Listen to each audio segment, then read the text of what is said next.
Please all rise for the arrival of the Senate President and the Senator Judges.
The Sergeant at Arms is directed to make a proclamation.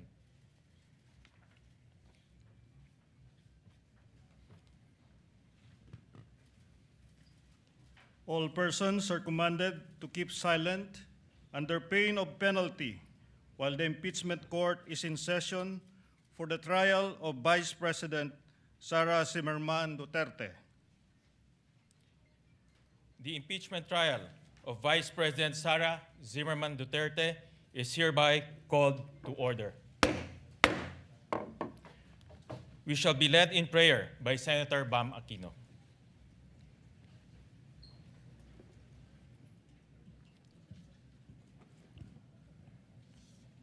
Panginoong Diyos, lumalapit po kami sa inyo upang gabayan niyo po kami sa aming tungkulin. Pagkalooban niyo po kami ng malinaw na pag-iisip upang hanapin at makita ang katotohanan na walang kinikilingan. Panginoon, ipaalala niyo po sa amin ang aming kapangyarihang pinagkatiwala ay hindi dapat gamitin para sa sarili kung hindi para lang sa bayan. Naway ang prosesong ito ay maging daan upang mapagtibay ang katarungan at tiwala ng mamamayan. Panginoon, sa gitna ng prosesong ito, sa kabila ng mga magkakaibang pananaw at paninindigan, dalangin namin na magkaisa kaming lahat alang-alang sa katotohanan at katarungan. Pagkalooban niyo po kami ng lakas ng loob na ipaglaban ang tama, ng karunungang kumilala sa katotohanan, at ng pusong laging inuuna ang kapakanan ng inang bayan. Ito po ang aming taimtim na panalangin. Sa ngalan ng Ama, ng Anak, at ng Espiritu Santo. Amen. The Clerk of Court will now call the roll. Roll call of members. The Honorable Senator Judge Aquino. Senator Judge Cayetano Alan. Senator Judge Cayetano Pia. Senator Judge De La Rosa. Senator Judge Ejercito. Senator Judge Escudero. Senator Judge Estrada. Senator Judge Go. Senator Judge Ontiveros. Senator Judge Lacson. Senator Judge Lapid. Senator Judge Legarda. Senator Judge Marcoleta. Senator Judge Marcos. Senator Judge Padilla. Senator Judge Pangilinan. Senator Judge Soto III. Senator Judge Tulfo Erwin. Senator Judge Tulfo Rafi, Senator Judge Villanueva, Senator Judge Villar Camille, Senator Judge Villar Mark, Senator Judge Zubiri, the Senate President. With 21 senators present, the Chair declares the presence of a quorum. The court was convened on May 18, 2026. For the record, since then, the court has issued summons and conducted pre-trial proceedings which are all made part of the records of this case. Resolution number 39, or the Rules of Procedure of Impeachment Trials, as amended, shall continue to apply. Your Honors, we are now ready to hear the statement of the Senate President.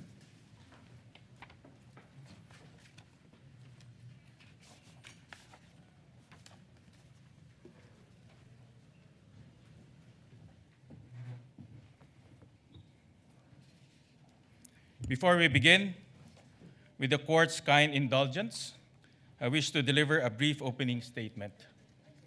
Ladies and gentlemen, distinguished senator judges, sa araw na ito, binubuksan natin ang pagdinig sa kasong impeachment laban sa pangalawang Pangulo ng Republika ng Pilipinas, ang kagalang-galang na Sara Duterte, alinsunod sa ating saligang batas.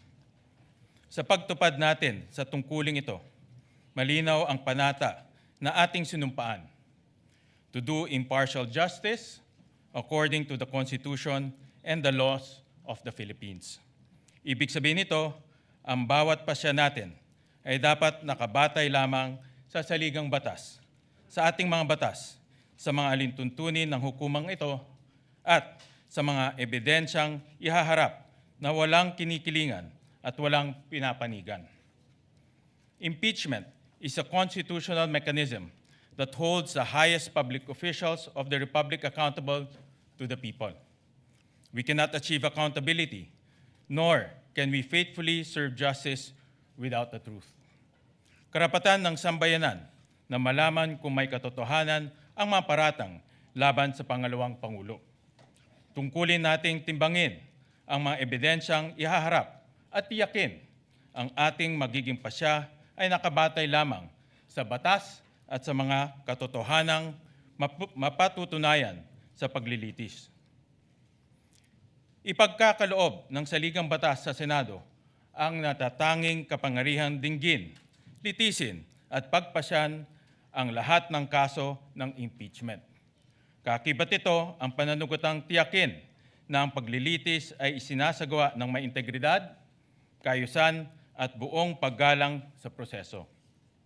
Sisiguraduhin natin na magiging maayos, bukas at madaling maunawaan ng ating mga kababayan ang prosesong ito.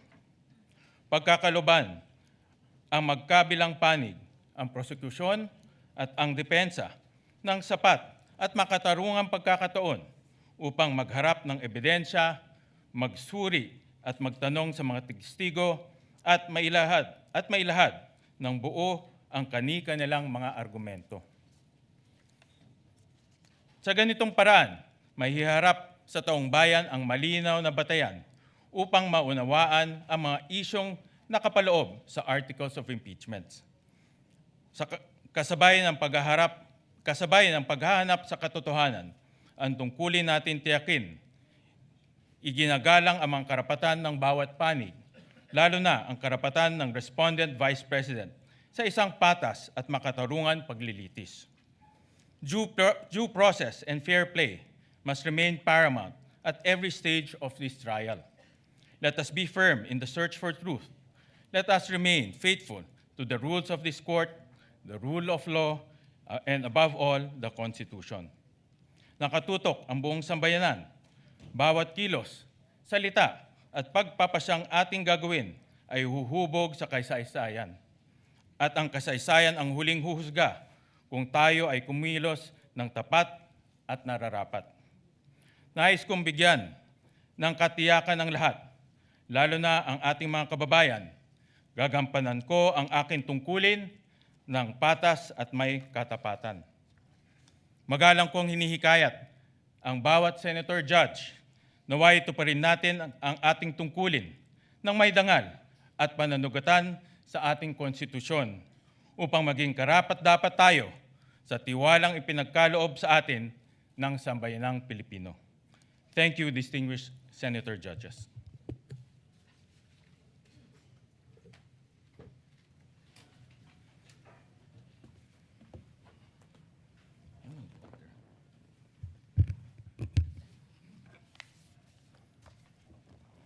Pursuant to Rule 2, Paragraph 2 of the Rules of Procedure on Impeachment Trials, as amended, we now proceed to the election of the presiding officer of the Impeachment Court. Senator Judge Panfilo Lacson is recognized for the election. Point of order, Mr. Presiding Officer. Yes, we recognize the gentleman from Taguig. Thank you, Mr. President. Mr. President, Mr. Senate President and Presiding Officer, as the preamble of the Constitution said, imploring the aid of the Almighty God, And as you said yourself, that every stage of this impeachment, we have to make sure na patas, we have to make sure na may due process, we have to make sure that it is fair. It is very clear in the Constitution of the Philippines that the presiding officer is the Senate President. Section 3, paragraph 6 of Article 11 of the 1987 Constitution, the Senate shall have the sole power to try and decide all cases of impeachment. When sitting for that purpose, the senator shall be on oath or affirmation. When the President of the Philippines is on trial, the Chief Justice of the Supreme Court shall preside, but shall not vote. No person shall be convicted without the concurrence of 2/3 of all the members of the Senate. I will go to that other 2/3 inquiry later on because this is another threshold issue, Mr. President. But to further the point of order with the indulgence of Senator Lacson so that we can discuss this intelligently. On the final question of whether impeachment, on the issue of who shall preside, under the Constitution, it may seem that it does not say who should preside. But if you look at the records of the Constitutional Commission, number 40, 26 July 1986, the framers deliberately chose the phrase, sorry, Mr. President.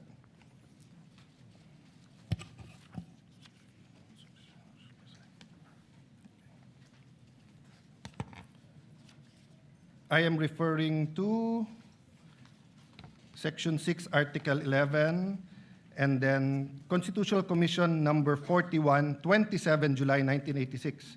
The presiding officer, Mr. Treñas, Commissioner Davide is recognized. Thank you, Mr. Presiding Officer. I have some proposed amendments on Section 3, subparagraph 5. The presiding officer, Mr. Treñas, the gentleman may proceed. Mr. Davide, who later became Chief Justice, this is without prejudice to whatever amendments may be accepted by the committee when the Aquino amendments will be taken up. It would consist in adding a new sentence on line 20 before the phrase "no person shall be convicted," inserted the following: all other cases, the President of the Senate shall preside. The presiding officer, what does the committee say? Mr. Munsod, is it not understood that when the President of the Philippines is on trial, it is only time when the Chief Justice of the Supreme Court will preside? It is necessary to say that the Senate President shall decide during all the time.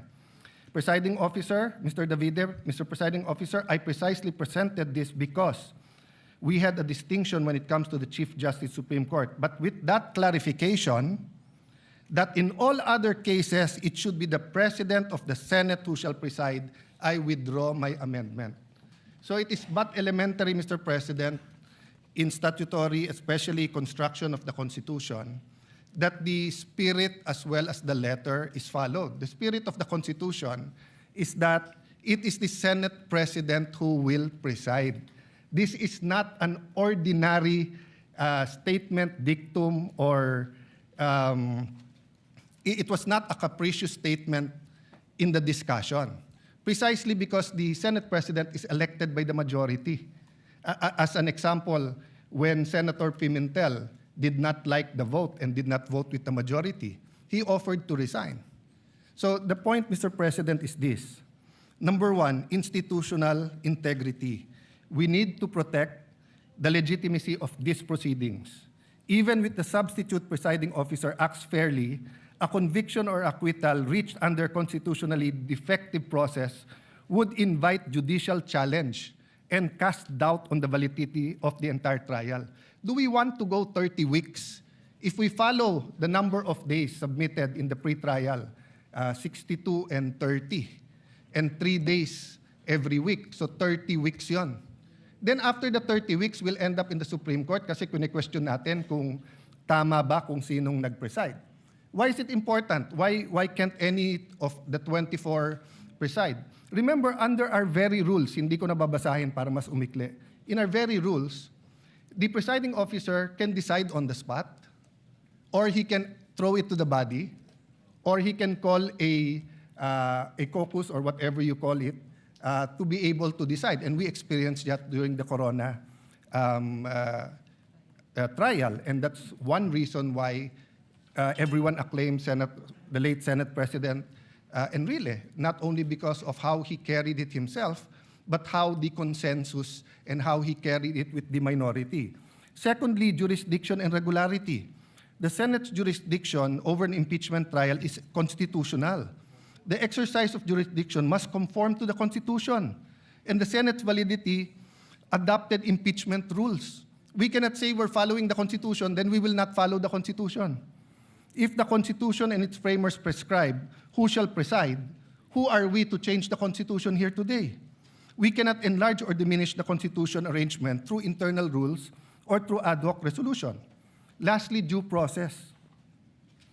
Kailangan malinaw po sa lahat ng partido, both to the prosecution and the defense, kung ano yung korte, kung ano ang two-thirds, kung ano ang charges, kung sino magpre-preside.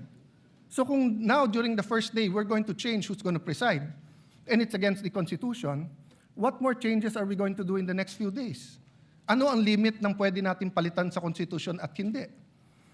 The authority must come from the Constitution or the governing law, not from the vote of a tribunal. A litigant is entitled to have the case heard by the decision maker, designation by law. The law cannot say that ang mag-hear kay Senator Marcoleta ay Sandigan Bayan, tapos sa Court of Appeals natin siya dadalhin. Hindi pwedeng sabihin sa RTC dapat i-hearing si Juan de la Cruz, tapos sa Sandigan Bayan natin dadalhin. Hindi pwedeng sabihin tatlo sila sa CA, pero in this case, nagbotohan kami, isa lang kaming mag-hearing. Proceedings before a judge or hearing officer who lacks the legal authority are invalid regardless of fairness of the proceedings.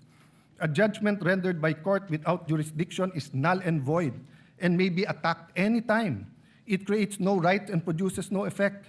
It remains basic fact that in law, the choice of the proper forum is crucial, as the decision of a court or tribunal without jurisdiction is a total nullity. A void judgment for want of jurisdiction is no judgment at all. All performed pursuant to it and claims emanating from it have no legal effect. Tan versus Cinco, GR number 213054, June 15, 2016. Penned by Justice Perlas Benabe, First Division. The constitutional authority, Mr. President, is very clear. Now, let's put that aside for a moment. But we're not allowed to do that. But for a moment, let's put that aside, that the Constitution is not clear and does not tell us what to do. The rules of the Senate says that any amendment should be presented a day before.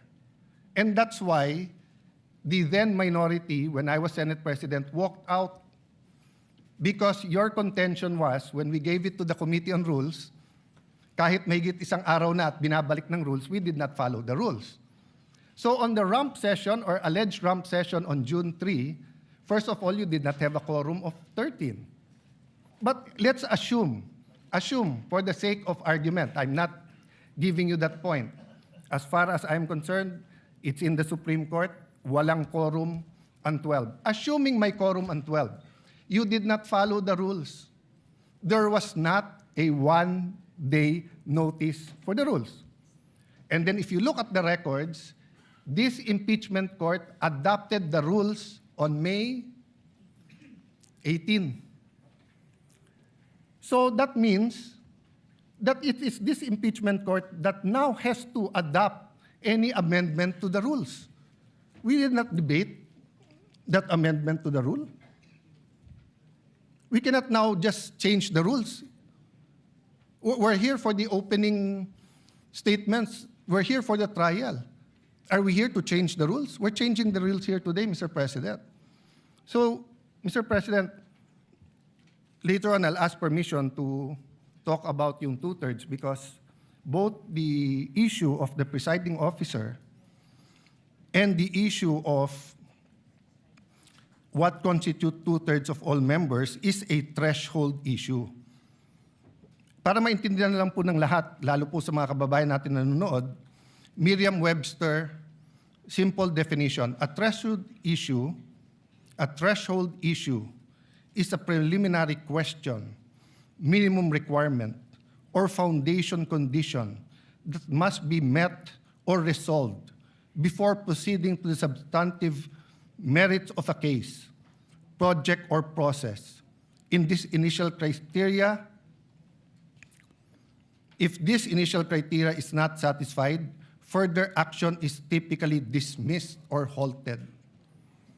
I want to avoid that this impeachment trial will be declared null and void. I want to avoid walkouts. I want to avoid any delays, Mr. President.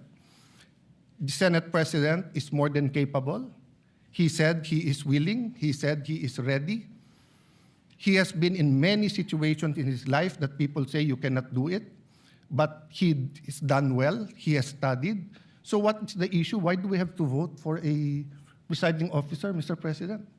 Why can't we follow the Constitution? So the point of order, Mr. President, is that amending the rules, implementing a null and void rule, and violating the Constitution will endanger this whole hearing, Mr. President. So please rule on the point of order, and I hope that the Senate President, who is more than able, will preside. Thank you to the gentleman from Taguig. Before I express my views on the matter, let me just put into the record the facts on when we amended Rule 2 of the Rules of Procedure on the impeachment trials. On June 3, 2026, Senator Juan Miguel Zubiri proposed Senate Resolution number 430, and that was adopted during that time. And then, on the same day, the same resolution was adopted and renumbered to Resolution number 40. It was published on June 9, 2026, in the Philippine Daily Inquirer, as well as Malaya. During that time, in June 3, when we amended the rules, everyone had the opportunity to express their views regarding the proposed resolution. And since no one objected, we adopted Resolution number 430 and renumbered it to Resolution number 40. That is anchored on our Constitution, Article 6, Section 3, Paragraph 8 of the Constitution, that the Congress shall promulgate its rules on impeachment to effectively carry out the purpose of this section. So my view to the Mr. good President, gentleman, Mr. to President, good if- gentleman, from, yeah, let me just finish, okay. Sir. My view is this resolution has been duly approved, and everyone was given an opportunity to discuss that, to object. However, it was no one objected to that resolution, and it was duly approved by the body. So any discussion regarding this resolution should be discussed in plenary when the Senate convenes as a legislative body. In the past precedents, during the ERAP impeachment, November 15, 2020, the body as well approved the rules of impeachment in plenary. During the Corona impeachment, March 23, 2011, once again, resolution number 39 was adopted in plenary. So any issues pertaining to this resolution should be discussed in plenary when the Senate convenes as a legislative body. So that is the position of the chair and the view of the chair on this matter. Sir President, first, may I dispute that you used the word fact. It is not a fact that the rules were changed because it is being disputed that first, there was no quorum at that day. Second, if we are going to amend the rules of impeachment for the impeachment trial in plenary under the rules of the Senate, Section 136, second paragraph says, the rules may be amended by means of a motion that should be presented at least one day before its consideration. it was not presented on June 2. So we did not follow our rules. So a rule that was passed that did not follow our rules, or amendment that was passed that did not follow our rules, is void. You cannot get anything out of it. It is a nullity. So if today we pass a change in our rules and we do not follow our own rules in changing that rules, we cannot follow that rules. Secondly, Mr. President, the impeachment court already adopted our rules. Iba po ang plenary, tama po kayo doon, I agree with you there. Iba po yung impeachment court. So is the impeachment court now hostage or subject to whatever changes the legislative body does, and we will not adopt? Then why did we adopt the rules when we took our oath? We adopted it because the impeachment court is not powerless to talk about our rules. But finally, Mr. President, for the sake of argument, just for the sake of argument, wag na natin tignan yung mga amendments. It's against the Constitution. So can the impeachment court disobey the Constitution? If the Constitution says the presiding officer should be the Senate President, can we now say na no, pagbotohan natin kung sino? Because if we say that we can, what next? Will we add to the articles of impeachment? Will we lower the bar of the quantum of evidence needed? Will we say that baliwala na yung pre-trial brief at bahala na si Batman? So, Mr. President, I thought that's why we have the rules. Because when we have the rules, it dictates fair play. And the rule says it is the Senate President who will preside. So if now we're not going to follow the rules, anong pinag-uusapan natin patas? Anong pinag-uusapan natin due process? Anong pinag-uusapan natin na fairness? It is who we chose as Senate President is a political. So we made our case doon na we would have a more fair. You made your case, you got the majority. Now you got the majority, we will give you all the support, Mr. President. But we have to follow the Constitution. We cannot have a trial where we do not follow the Constitution, Mr. President. I think pinaka-basic po yun. Saan sa Constitution po nakalagay, Mr. President, that ang nakalagay dito po, only in case the President. Let me give you a hypothetical. God forbid, God forbid may mangyari sa Pangulong Marcos, maging Pangulo ngayon po, si Sara Duterte. My view is tuloy yung impeachment. Pero, ang magpre-preside na yung Chief Justice. O pwede ba tayo magbotohan na wag yung Chief Justice ang, wag yung Chief Justice ang mag-preside? So how is it possible that today, we're starting out on the wrong foot by arguing who will preside when the Constitution already settled it, Mr. President? So I appeal to my colleagues. There are a lot of accommodations, there are a lot of things, may bigayan talaga dito. May botohan, may caucus, may in-camera discussions. Pero pagdating kung sino magpre-preside na malinaw sa konstitusyon, wag na natin pag-awayan yon. The prosecution is here. I think they're ready. The defense is here. I think they're ready. Let's give the Filipino people, a fair trial. Hindi po fair kung pipiliin natin kung sino ang kahit sinong magaling, kahit ako piliin nyo. Hindi ko po tatanggapin yon kasi mali po yon. Hindi po yun ang nakalagay sa Constitution natin. Very, very clear po sa records ng Constitutional Commission. Walang makaka-amend doon. We are not given any latitude on this matter, Mr. President. I appeal to you, Mr. President. This is your Senate presidency. Thank you. Thank you for that, those views to the good gentleman from Taguig. Kanina po, nabanggit ko ho na in my manifestation as the Senate President, that resolution number 39, or the rules of procedure on impeachment trial, as amended, shall continue to apply. So in other words po, rin-recognize ho nitong impeachment court yung amendments na ginawa ho natin noong June 3. At kagaya ho ng nasabi ko kanina, the humble view of this presiding officer is if there are any discussion on resolution number 43, as adopted as resolution number 40, it should be done in plenary. Because doon ho natin in-amend doon ho natin in-adopt yung impeachment, rules of impeachment doon rin ho natin inamendahan. At nabigyan naman po ng oportunidad ang bawat isa para magkomento, magbigay ng pahayag, magbigay ho ng kanilang legal opinion.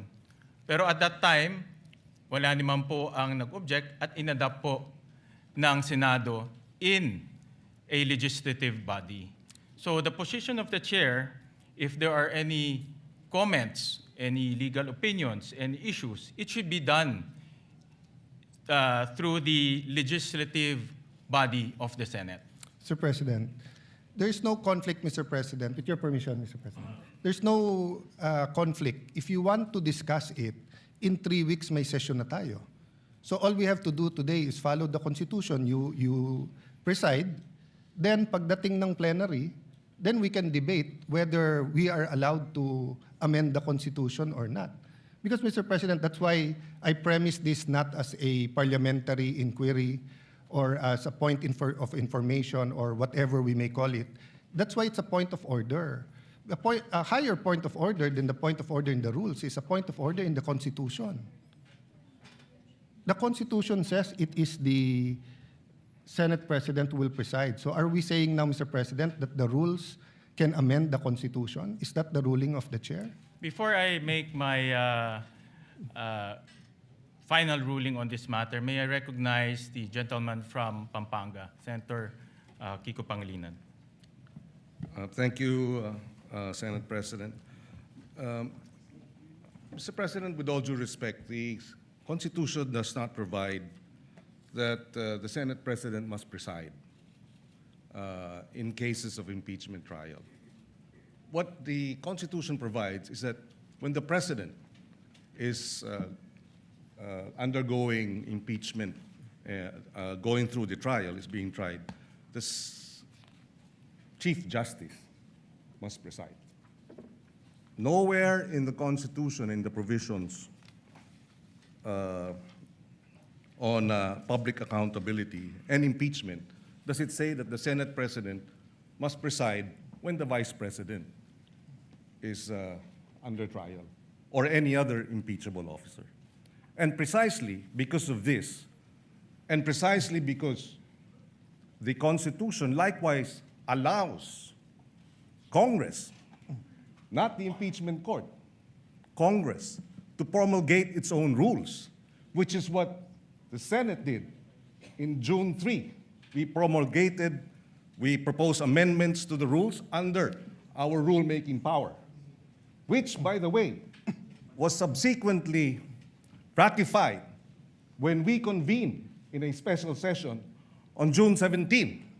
The June 3 journal was ratified unanimously on June 17 when we had our special session.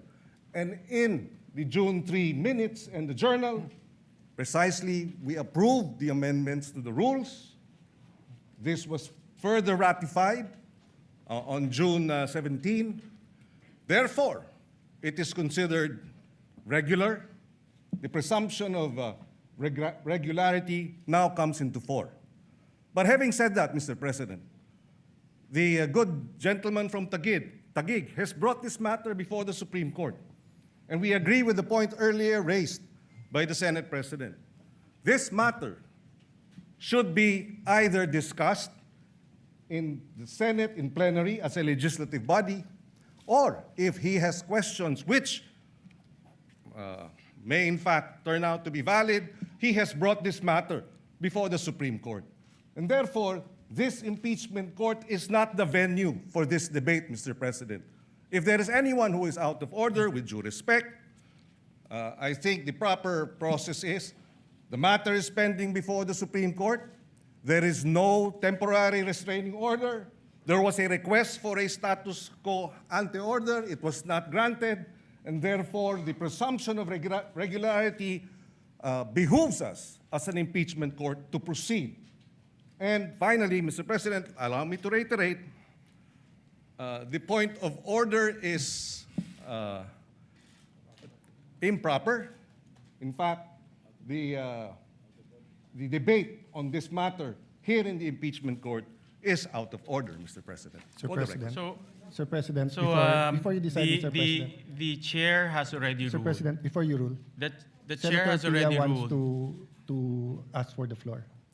Just And 2 minutes. may I respond to May Senator well, Pangilinan? allow the gentleman from Taguig to rebut for 2 minutes, and then we will make the final Yes. ruling. Before I rebut, I'm from Ateneo Law School, and what they taught us there is that you look at the records of the Constitutional Commission, and then pag klaro, klaro. But let's call someone from UP Law to see whether they were taught the same thing. Senator Pia, may I ask that Senator Pia be We recognized recognize the before I get my gentlelady 2 from minutes? Taguig, Senator Pia Cayetano. Thank you, Mr. President. It's not an Ateneo UP issue, but always happy to stand before our colleagues and share our experience in the UP College of Law. I was prepared to address this to all our members of the bar in the Senate, but since it is Senator Kiko, my schoolmate, my teammate actually in the UP volleyball varsity team who stood up, I'll also specifically address it to Senator Kiko. So dear Senator Kiko and our colleagues in the majority, knowing that you have members in the majority that are lawyers, and for those who are not lawyers, you definitely have consultants who are lawyers. Wala naman siguro ni isang senador dito na walang consultant na abogado. Kahit ako abogado, ang dami ko hong staff na abogado din. Why? Because these are legal issues. We need to talk to the experts. Kung pag-uusapan natin ang mental health, physical health ng Vice President, then of course we will not listen to lawyers. We will listen to doctors, di ba? So this is a legal issue. Let's hear what the lawyers have to say. But let me just quote, because I know the Senate President doesn't have time to call on all the lawyers. So if you ask your lawyers in your staff, I'm sure nag-abala sila to look at the constitutional records, to look at the journal. I'm sure. And if they did not, please take your cell phone now and text your staff. What does the constitutional journal, the records of the debate show? Sinabi na po ni Senator Alan Cayetano, you can question him, you can doubt him, ask your staff. May I ask you, dear colleagues, let's do our job well. The same way when you stand up and you tell me to do my job well and you disagree, I disagree with your point of view, I will listen intently to your point of view. And I'm looking at each one of you because this is our solemn duty. What does the Constitution say? Nakalagay doon, the Chief Justice, pag the President. Silent nga po sa iba. So sabi ng iba, at yan ang sinasabi ng Senate President natin na mukhang pwedeng iba. So we looked at what the constitutional framers said. What did they say? Nagdebate na po sila, colleagues. Nagdidebate tayo dito. Pag sinabi ng sponsor, ito na yung paliwanag, yung nag-i-interpolate at nagbibigay ng amendment, sinasabi niya, okay, yung pala paliwanag mo, okay na ako. No need to amend. Yun at yun din ang sinabi. Let's place ourselves in that position. Because that happens to us every day. Every day, somebody stands up and says, ano ibig sabihin nito? And the sponsor will explain. Pag hindi maliwanag, sasabihin nung nag-i-interpolate or nag-a-amend, ay, papa-amend ko kasi hindi maliwanag or I want to improve it. Pero kung nagkaintindihan naman, okay na. Eh, yun nga yung binasa, tanungin nyo naman po yung staff nyo. Or let's pause, let's all get a copy. Let's show it.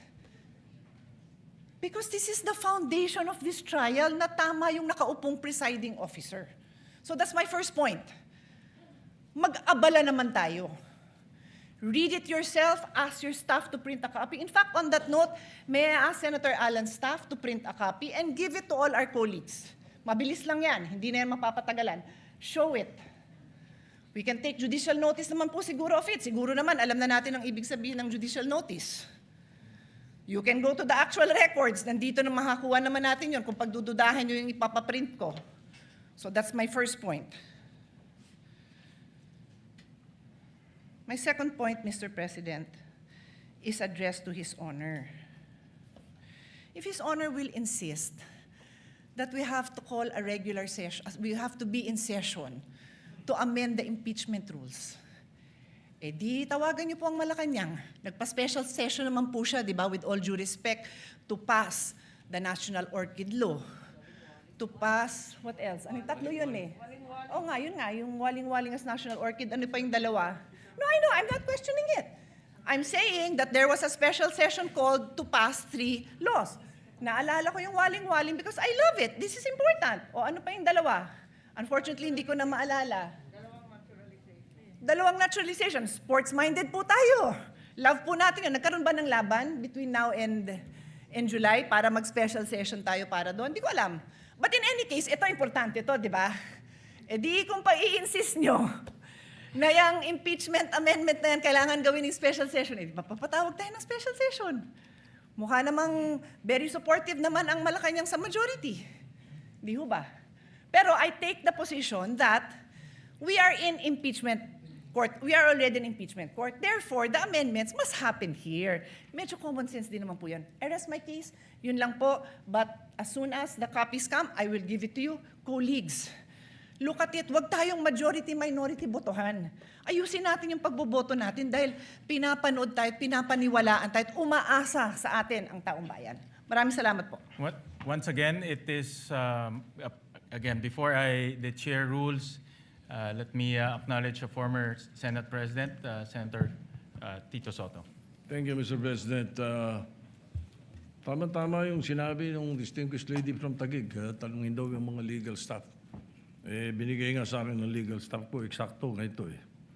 Article 11, Section 6, page 154. Constitution is silent regarding presiding officer of Senate impeachment. However, the Constitution expressly provides that the Chief Justice will preside if President is on trial. O ngayon, yung mga graduate ng Ateneo at saka ng mga UP, ito ngayon yung legal maxim. Expressio unius et exclusio alterius. In other words, the express mention of one thing is the exclusion of another. Palagay ko, naintindihan nyo lahat ganyan. Itong akin, sa publiko yung sa akin.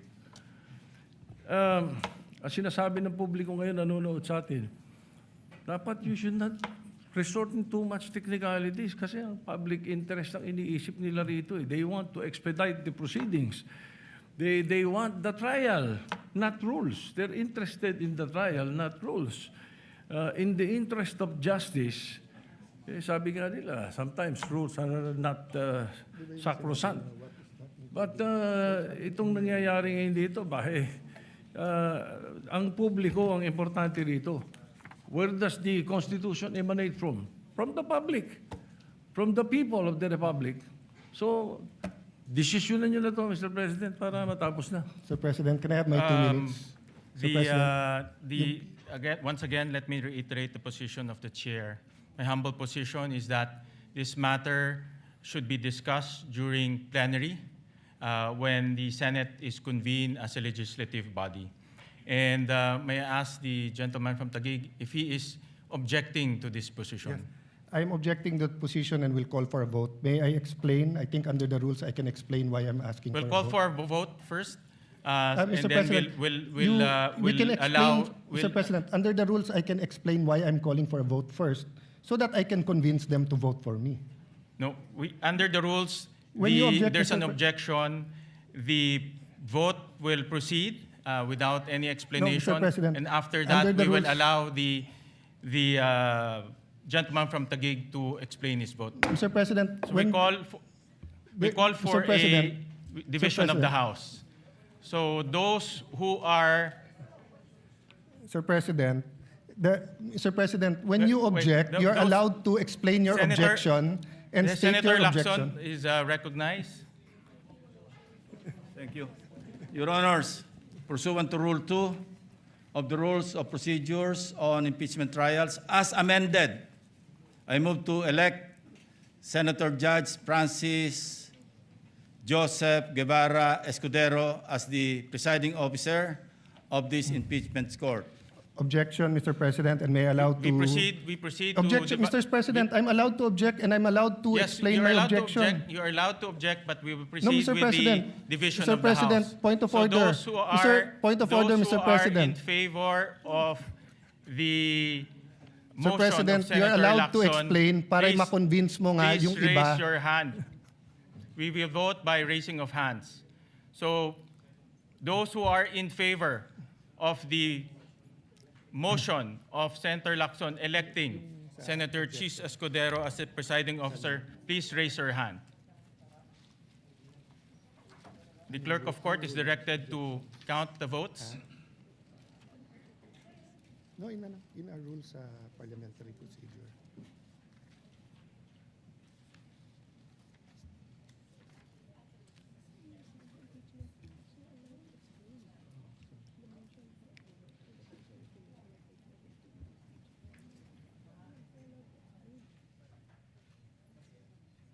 How many?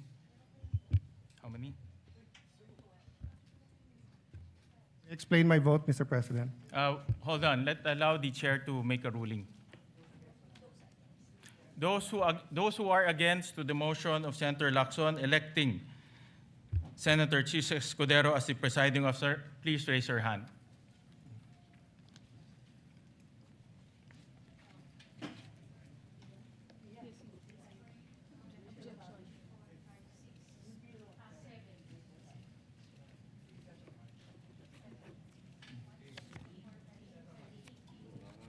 Ilan?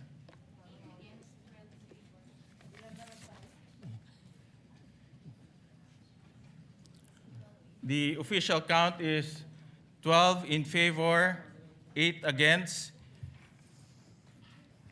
The majority, those who are in favor, has it. Mr. President, The may I court explain? resolves to elect Senator Chis Escudero as presiding officer of the impeachment court. The duly elected presiding officer shall, under the same oath taken on May 18, 2026, immediately assume and exercise all powers, functions, duties, and prerogatives pertaining to or vested in a person presiding over the impeachment trial under the rules of procedure on impeachment trials, as amended, and shall give full effect to the powers inherent to the courts under Rule 135, Section 5 of the Rules of the Court. Mr. President, may I now explain my vote? You are allowed to explain your vote. You Mr. have 2 President, minutes. first of all, we cannot violate the Constitution. We put the whole impeachment trial at risk here. What Senator Tito Soto, former Senate President, what his staff did not tell him is that there is such a thing as procedural due process, and that who presides goes into due process and fairness. The Latin term that he mentioned was for enumerations. That when there are enumerations at hindi kasali doon, in this case, there was a statement that in only one case it would be the Chief Justice, because member of the Constitutional Commission who became Chief Justice, Davide, was going to amend precisely the Constitution to state the Senate President shall preside. But upon explanation by the sponsor that it is understood that it is the Senate President, then it should be the Senate President. And dun sa sinabi ni Senate President Soto that ang gusto ng tao ay mag-umpisa na, precisely, kanina pa dapat tayo nag-umpisa kung nag-preside ang Senate President. Secondly, this is when you have threshold issues, issues that go into due process fairness. If we're going to say that ang gusto ng tao i-convict na lang, then let's just blurt it out. Now, if we're going to say we want a fair trial, let's make sure that every aspect of this trial is fair. So that's why, Mr. President, if you read the rules, the presiding officer shall have the power to make an issue by himself or by the Secretary of the Senate all orders, mandates, writs, authorized by these rules of the Senate, and make and enforce such other regulations, orders, premises that the Senate may authorize or provide. Nandito din, Mr. President, that the Senate President may by himself,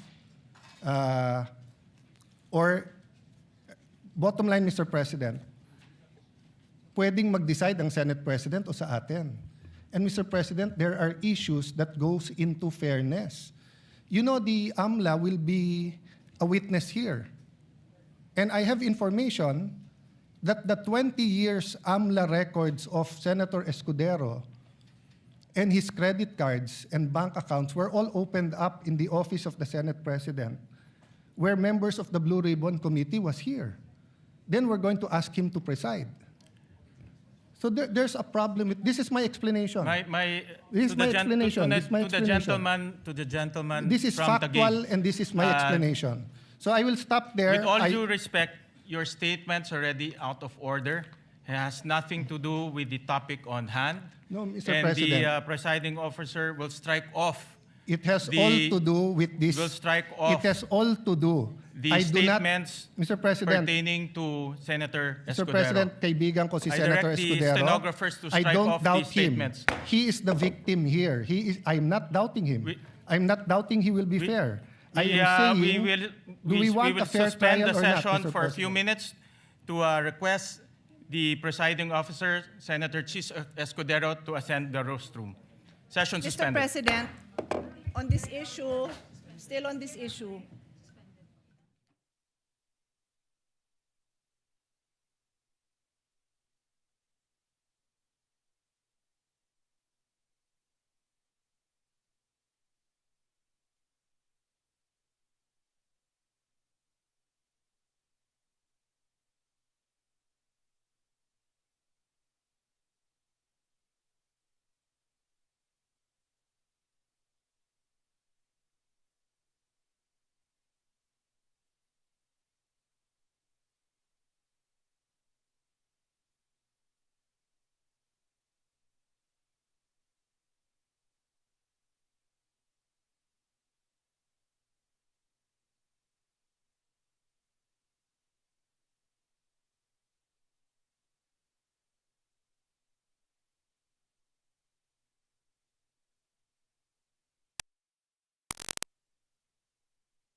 Jaime na lang yan.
Session na sabi ko kanina.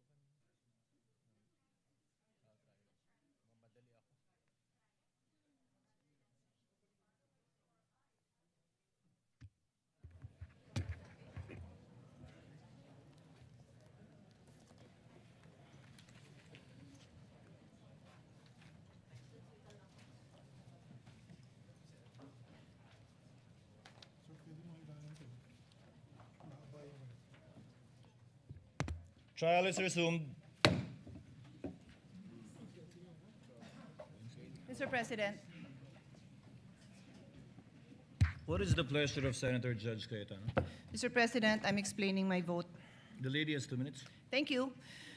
Dear colleagues, my explanation includes a reminder to all of you na kung di nyo kasundo si Alan, malamang kasundo nyo ako. So, if sarado ang pag-iisip nyo na si Alan nagpaliwanag, ako naman ang magpapaliwanag. Pagbigyan nyo naman ako. But what I'm saying is not new from what Senator Alan Cayetano expressed. And I have here copies of the constitutional verbatim debate on this provision.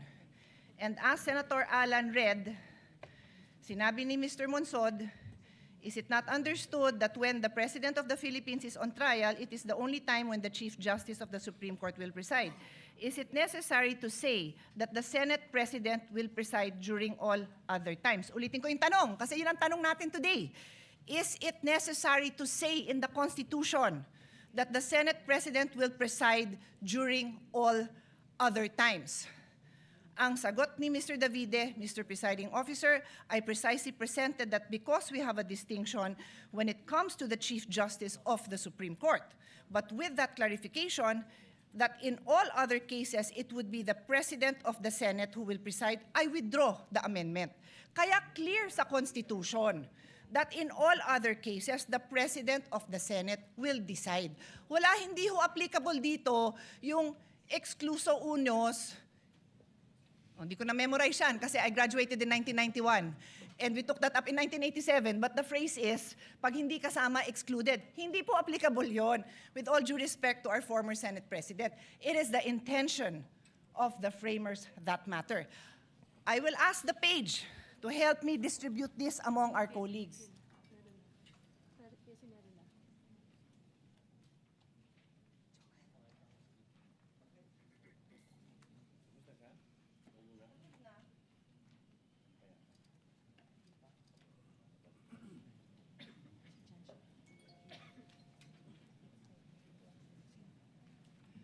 I have also asked our staff to actually copy. I am environmentally friendly, so ayoko sana ng papel.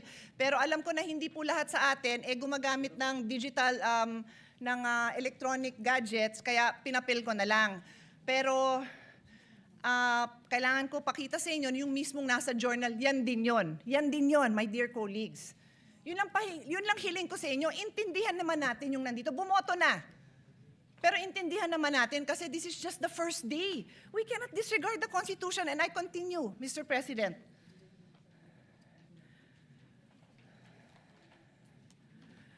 We have enough jurisprudence, more than enough, to explain to us, even in layman's term, what basic legal principles are. And one of the most fundamental principle of constitutional construction states that we give effect to the intents of the framers of the Constitution. With this vote, did we give effect to the intentions of the framers of the Constitution? Sinabi nga Senate President ang magpe-preside.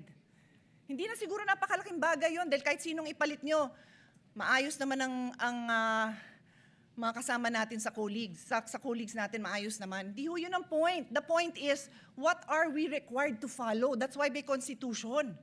And I will now state, for the record, a few cases that point out that this is what we are supposed to do. Give effect to the Constitution. Lambino versus Commission Election in GR number 174153, the Supreme Court looked explicitly to the Constitutional Commission deliberation to determine the nature of people's initiative. Because the text was debated, the court used the framers' explicit intention. I repeat, the court used the framers' explicit intention revealed in the plenary debates to prevent deceptive or misleading petition processes and establish a stringent full text requirement. So anong ginawa sa kaso? Tiningnan ang intent ng framers of the Constitution. Another case, Calderon versus Carale, GR number 9163. God bless his soul. Si Dean Carale was my dean. And Senator Imis as well. Senator Kikos as well. He was with my father in the University of Michigan. So, pagbigyan nyo na ako a moment of remembering him. In GR number 91636, the court resolved a dispute regarding the President's power to make appointments without confirmation by the Commission appointment. The court examined the historical and textual context of Article 7, Section 16 of the 1987 Constitution, noting that the clear and express intent of its framers was to exclude presidential appointments from confirmation except for those expressly mentioned. So, balik ko sa kasong to. What was the clear intention? That the Senate President presides. That is the clear intention. Dear colleagues, umpisa pa lang. I beg all of you, makinig naman tayo, masumunod naman tayo kung ano yung sinasabing trabaho natin. The Constitution, the intention of the framers, and then the clear construct. O another case, Gold Creek Mining Corporation versus Rodriguez. This is a very old case. So yung mga binanggit sa inyo, bago-bago pa yun dahil si Dean Carale, buhay pa naman as of the pandemic. So 2,000 plus. Ito, 66 Philippines, 259. So for lawyers and law students, pag sinabing Philippines, pag yan yung ni-record, alam mo ng 50s, 1940s, something like that. Justice Jose Abad Santos articulated the definitive rule. The fundamental principle of construction is to give effect to the intent of the framers of the organic law and of the people adopting it. Dear colleagues, I can stand here and read more cases to all of us.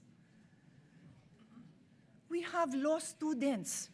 We have freshmen law students, we have fresh graduate, we have bar reviewees listening to us. Tapos tayo pa lang, hindi natin mabigyan pahalaga ang very clear legal principles. Pati ang prosecution and defense nakikinig. Sana po, huwag niyong abalahin yung oras namin. Bigyan niyo naman kami ng maliwanag na mga arguments ninyo because we are willing to listen. Pero colleagues, patunayan naman natin that we are willing to listen. Hindi yung pagpasok natin, nag-prejudge na tayo. Kasi sad to say, mukhang ganon. I tell you, there will be times I probably will not vote with the minority because I believe tama yung sinasabi ng majority. Sana po, yun ang pakita natin sa taong bayan. So, hindi ko na abalahin yung time dahil kakaupo pa lang ng bagong presiding officer, pero ang dami pang kaso that says, look at the intent of the framers of the Constitution. And today, we disregarded the intent of the framers ng Constitution. Magandang hapon po. Ganyan ang pag-uumpisa ng hearing na ito. We know the remarks of Senator P in connection with their explanation of vote. What is the pleasure of Senator Judge Soto? I'd like to explain my vote also, Mr. The President. gentleman may proceed, and he has 2 minutes. I have Kindly be one line. mindful of the timer. I have one line to say. That's the reason I voted in favor. Because the minutes of the Constitutional Commission are merely research source. What is the pleasure of the Honorable Padilla?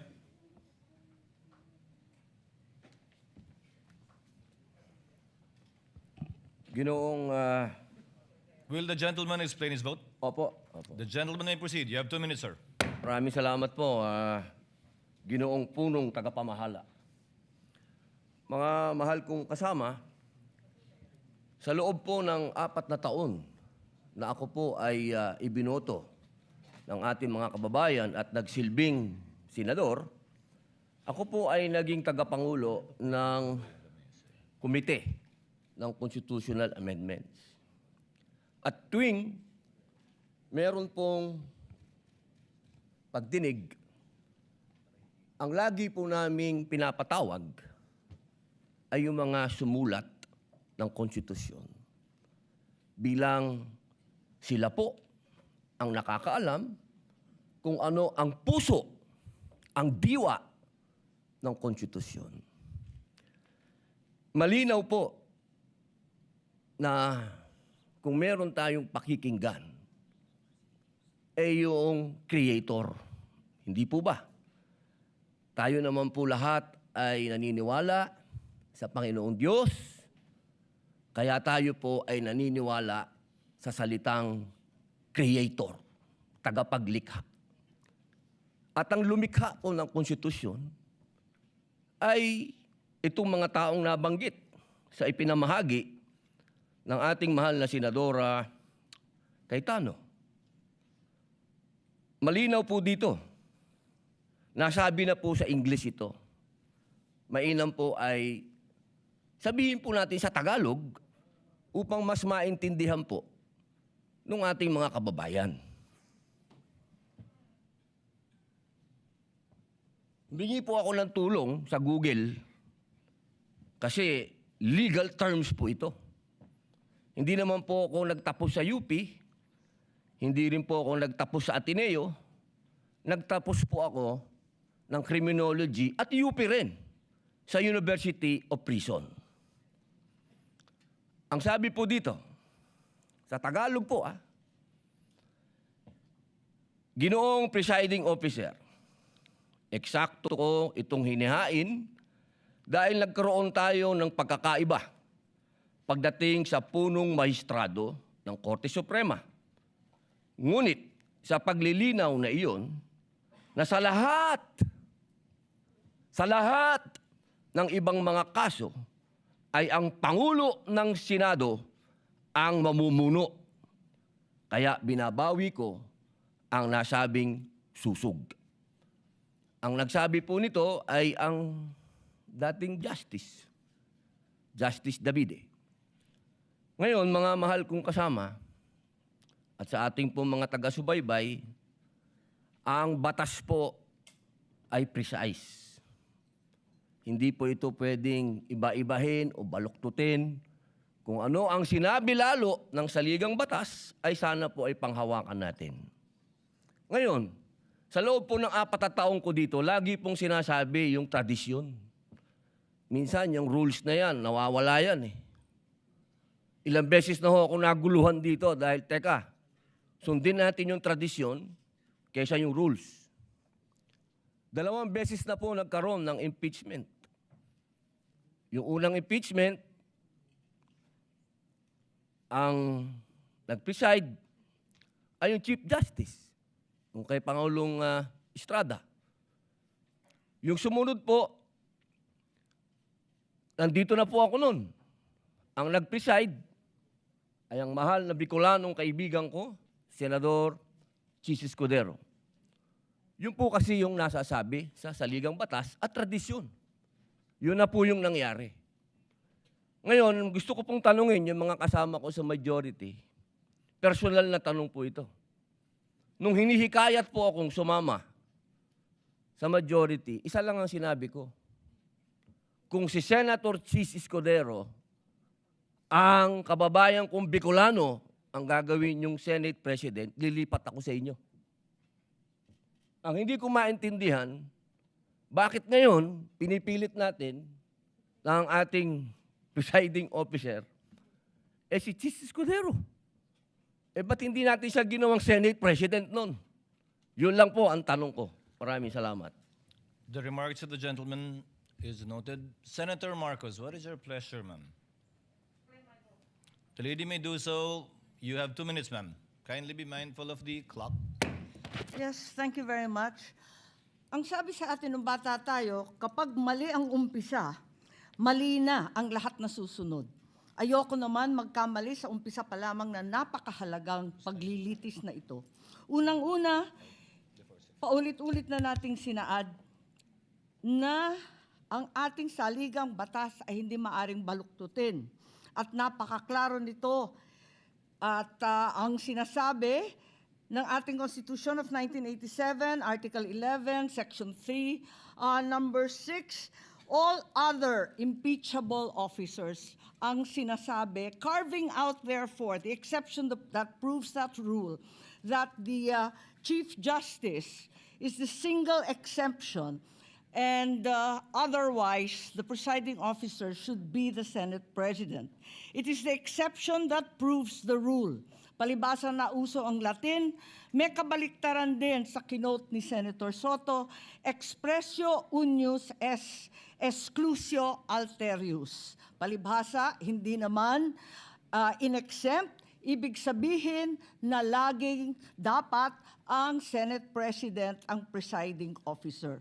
Ikalawa, nakita naman natin ang mga debate, ang listahan ng mga sinabi at paliwanag nung dating Chief Justice natin, si Mr. Davide, nung panahon, nung convention. Contextual reading and the thorough debate do not allow for any interpretation whatsoever. And we should abide by that. Ikatlo, yung kaduda-dudang quorum nung June 3 na pinapaliwanag ng aming minority leader na hanggang ngayon nakatenga pa rin. Kung tutuusin, nung sinasabing na amyenda, yung Supreme Court petition ay pending pa, kaya hindi karapat-dapat na yon ang sundan. Ikalima, it's not the impeachment court but the Senate that amended the rules. Kaya para sa akin, napakaraming dahilan, huwag sana nating sayangin itong napakahalagang responsibilidad natin at huwag mag-umpisa sa mali itong paglilitis. Maraming salamat. Thank you, Senator Marcos. Duly noted and entered into the records. The pleasure of Senator Legarda. Senator Judge Legarda, rather.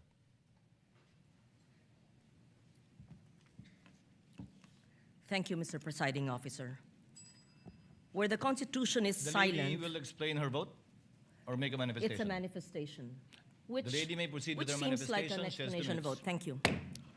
Where the Constitution is silent, the intent of the framers should guide the choice of the presiding officer. Any departure from the traditional arrangement must be approached with caution, as it may place the validity and the legitimacy of the entire impeachment in doubt. Mr. Presiding Officer, I also respectfully place on record that there is a pending challenge before the Supreme Court involving the June 3rd Senate proceedings, including the authority of the body then that adopted Senate Resolution number 430. This manifestation is made to place on record that we are not yielding our position in the pending case and is without prejudice to the final determination of the Supreme Court. Thank you, Mr. Presiding Officer. Thank you, Senator Legarda. The presiding officer would like to make a statement.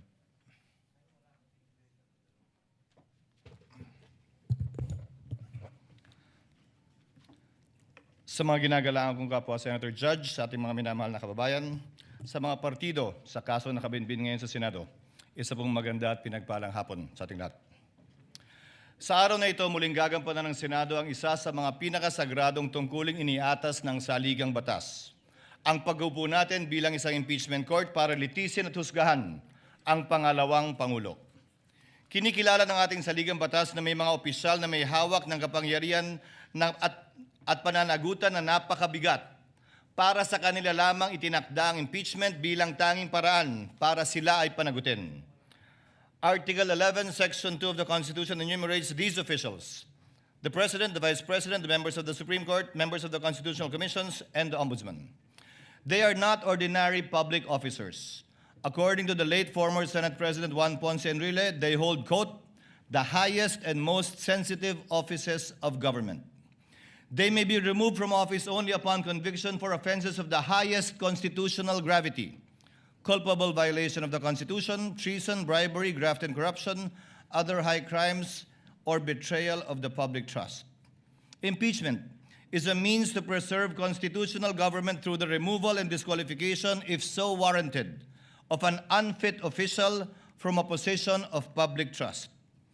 5 opisyal pa lamang ang na-impeach ng Kamara de Representantes sa ating kasaysayan sa ilalim ng 1987 Constitution. Una, si dating Pangulong Joseph Estrada noong 2001 na ang paglilitis ay naungusan ng mga pangyayaring humantong sa EDSA 2. Ikalawa, si Ombudsman Mercy Gutierrez noong 2011 na nagbitiw bago pa man mabuksan ang kanyang paglilitis ng Senado. Ikatlo, si Chief Justice Renato Corona noong 2011 din na nilitis na patunayang nagkasala at inalis sa tungkulin ng impeachment court bilang punong mahistrado.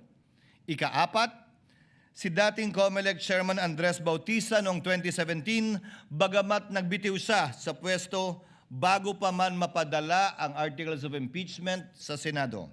At ikalima, si Vice President Sara Duterte noong 2025. Subalit ang nasabing articles of impeachment ay idineklara ng Korte Supremang null and void ab initio kung kaya't ito ay inarchive ng Senado. Siya ay muling na-impeach sa kasalukuyang taon at ngayon naharap sa paglilitis na ito. Ipinakikita lamang na maikling talaan ito na ang impeachment ay hindi isang pangkaraniwang kaganapan.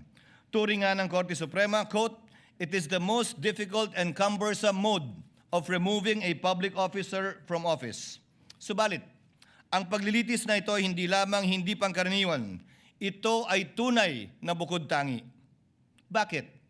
Una, si Vice Presidente Sara Duterte ang kauna-unahang opisyal na 2 beses na na-impeach ng mababang kapulungan. Pangalawa, siya ang kauna-unahang Vice Presidente na haharap sa paglilitis ng isang impeachment court at pangalawang opisyal lamang na halal ng sambayanan na sasailalim sa prosesong ito.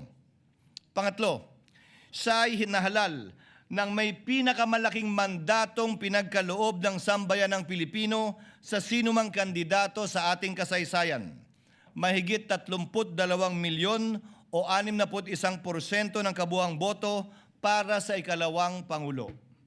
Pang-apat, ang articles of impeachment laban sa kanya ay inendorso ng 277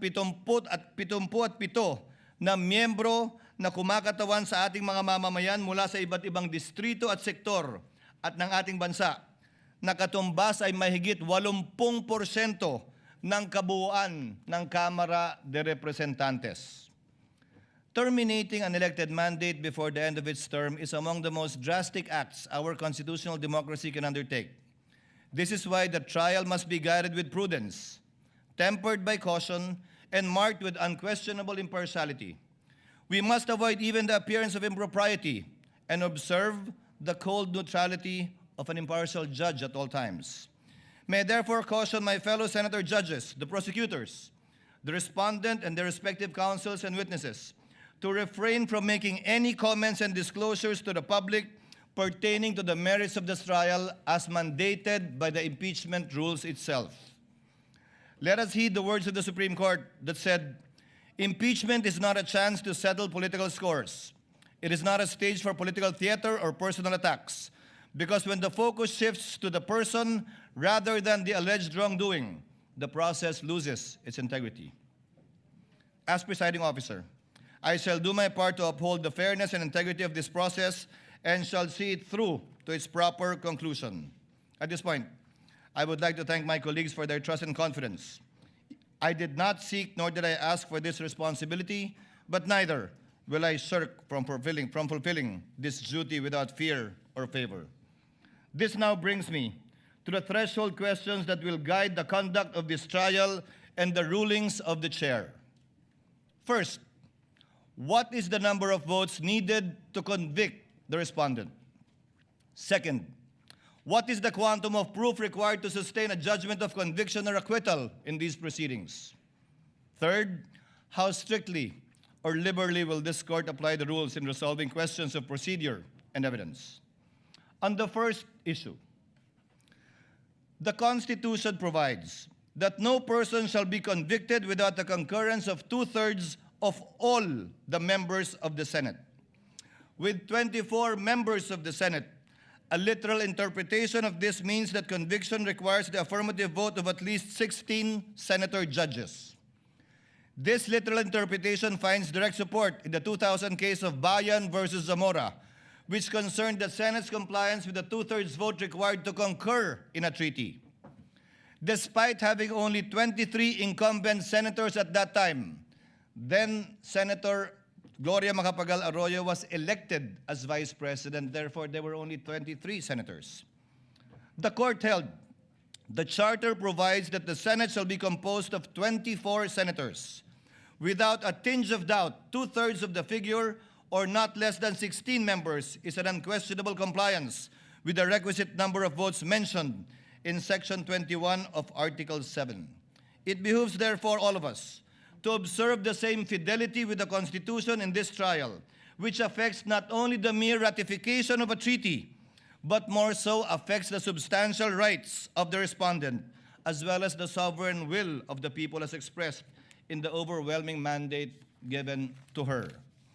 This is the prevailing law today. Whether we agree with it or not, we must abide by it. However, those who disagree are not without recourse, because this is without prejudice to the right of any party who holds a different view to seek judicial relief.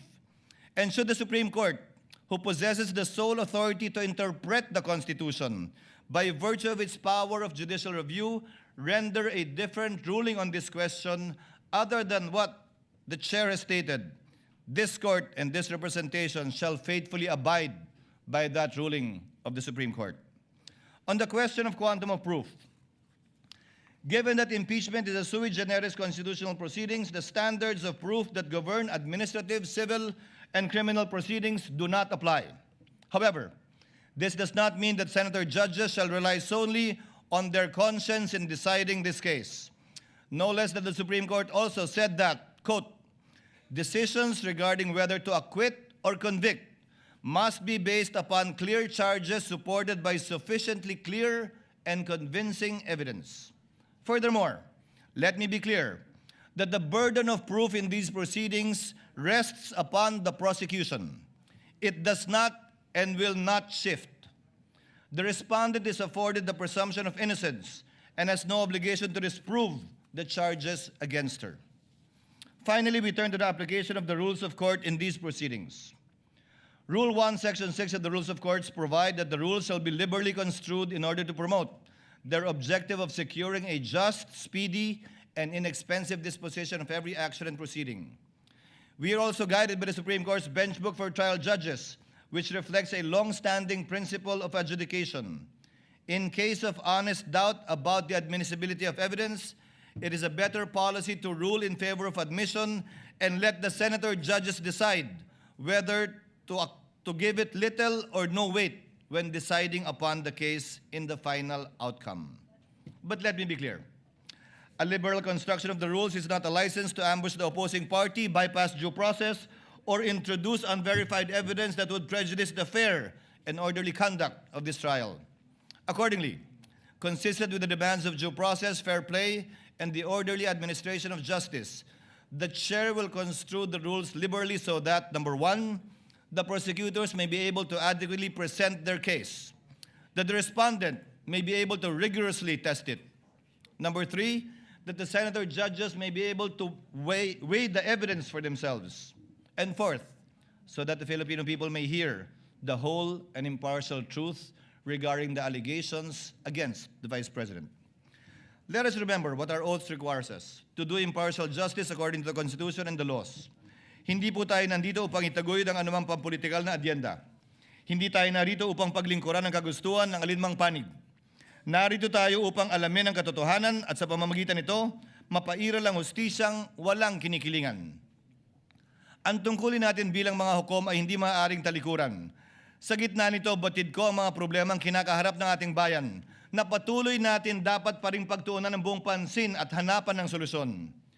Tayo ay mga senador bago tayo umupo bilang mga hukom at mananatili tayong mga senador na patuloy na magsusumikap na tugunan ang mga pangailangan ng ating mga kababayan bilang Senado at hindi mababago ito. Kaya't aking hiling at dalangin na huwag sana malunod ang diwa ng pagkakaisang nagbigay sa atin gaano mang katindi ang mga debate at pagtatalo sa hukumang ito. Dahil anuman ang magiging kalabasan ng paglilitis na ito, laging kinakailangan ang Senadong nagkakaisa.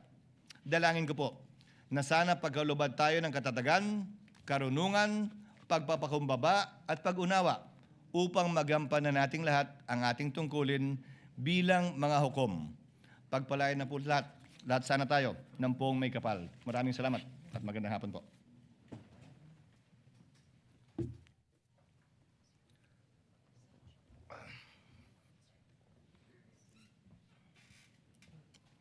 Sir Presiding Officer. Before we continue, Chair would like to make of record that Senator Joel Villanueva will insert his explanation of vote into the records. If there are no objections, Chair dispenses with the reading of the minutes of the Journal of the May 18 Proceedings, 2026, and consider the same as approved. On the motion? There being no objection, Journal is hereby approved. Senator Cayetano? Mr. President, let me thank you and just make the manifestation that this representation believes that it is a threshold issue, the number of senators to convict, and 2/3, the logical, fair, that would give justice to the Constitution 16. So I thank you for that statement. And as you mentioned, it is a statement of the court, not only of the presiding justice, because napaka-importante na sa umpisa pa lang, alam na ng prosecution at alam na ng depensa kung ilan. Having said that, Mr. President, as to the issue of the presiding officer, not to take up more time, I'd like to register a continuing objection, but instead of giving my arguments, may I submit it in writing, with basically saying that violation of the Constitution is not a technicality. But if our dear colleagues would allow, we will just submit it in writing, Mr. President. The Whoever wants to continuing join. objection of the gentleman is noted, and he may so submit his extended written explanation in writing for the record. Senator Cayetano? Thank you, Mr. President. Just a few administrative matters with your indulgence, dear colleagues. The lady may proceed. Thank you. I read that we have rules for our resource panel and also our prosecution and defense that no drinks and food allowed. May I respectfully request that they be allowed to have water. It's a basic human right naman siguro na makainom ng tubig. I read something. I'm just saying, I saw it in the rules. So I'm making clear because knowing them, they will follow our rules, and I think it's not right to not allow drinks. And then, there may be some who are pre-diabetic or diabetic and need to eat something. So, if they have to have crackers or whatever it is that they need to have, I think we should allow them to do that, Mr. President. Sama-sama ko na yung rules ko, ha. And then they should also be allowed to have a bathroom break. I don't want them to also, may ibang klaseng sakit naman yung hindi nakakapunta sa banyo, so may automatically be allowed. I think they're responsible enough to, they're a whole team. There's like a dozen of them here. And then finally, sitting is the new smoking. May we also allow them without them having to ask for permission to stand up, stand in the back, and to stretch their legs, because it is not healthy to be sitting down for 2, 3, 4 hours, and I think our hearings will go on for a long time. So that's my humble submission for the health and wellness of our prosecution and defense panel. Thank you, Mr. President. Noted, and we will discuss the matter with the parties. Senator Pangilinan. Yes, Mr. President, if I may be likewise allowed to submit a written explanation of my vote, particularly on the matter of referring to the Constitutional Commission when the debates of the Constitutional Commission, Mr. President, where I believe there is a contrary opinion, which the Supreme Court, in fact, ruled in previous rulings, the Chavez case, Mr. President, for the record. Noted, the gentleman may do so. If there are no other matters, we now proceed to trial. The clerk of court will please call the case before this impeachment court. Case number 004-2026 in the matter of impeachment trial of Vice President Sara Zimmerman Duterte. Appearances for the prosecution.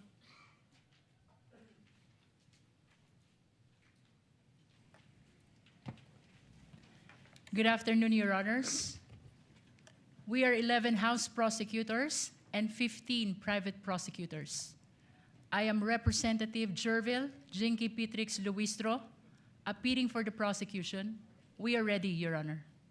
May we get the names of the other panel of prosecutors as well as the counsel for prosecutors one by one for the record.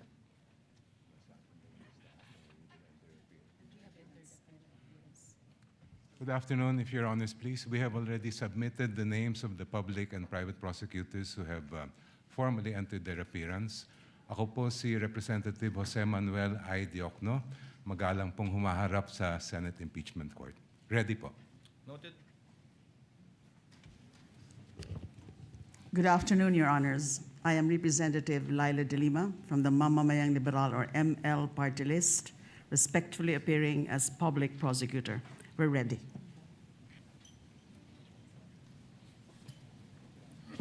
Good afternoon, Your Honor. I am Congressman Joel Chua, respectfully appearing for the public prosecutor representing the 3rd District of Manila.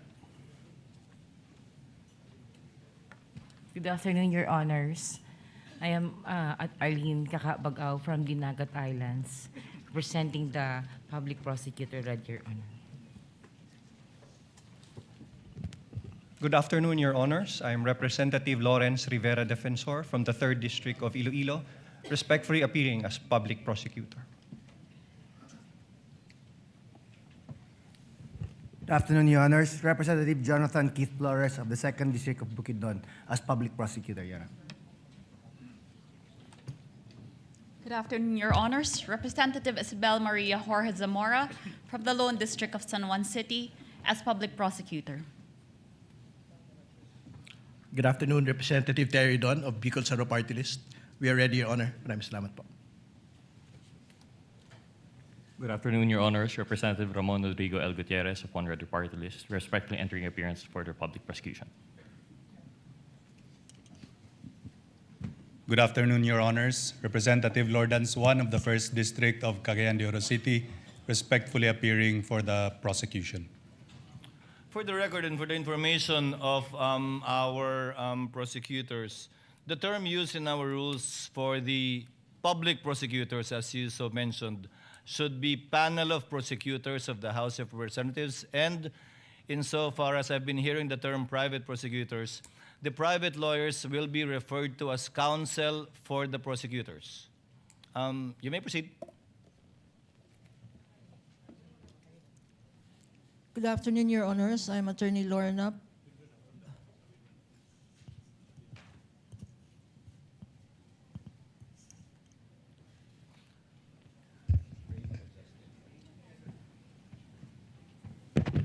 Good afternoon, Your Honors. I'm Attorney Lorna Patawa Kapunan, counsel for the prosecutors, under the control and supervision of the panel of prosecutors from the House.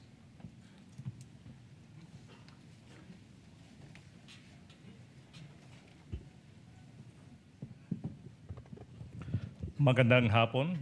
Ako po si Attorney Amando Virgil D. Ligutan ng Sapayan Lim Alvarez and Ligutan Law Offices or sa Legal Law from Cebu City. We are under the direct control and supervision of our honorable prosecutors from the House of Representatives. Ready, Your Honor.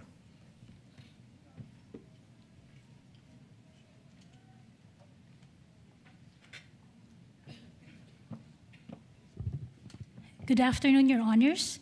I am May Sancho Divina Gracia of the Co and Divina Gracia Law Offices, and I am respectfully entering my appearance as counsel for the prosecutors.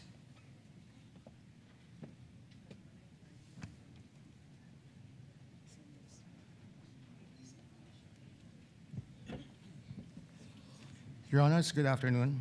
I'm Attorney Lino Chris Patao Kapunan, respectfully appearing as counsel for the prosecutors, acting under the direct control and supervision of the panel of prosecutors of the House of Representatives.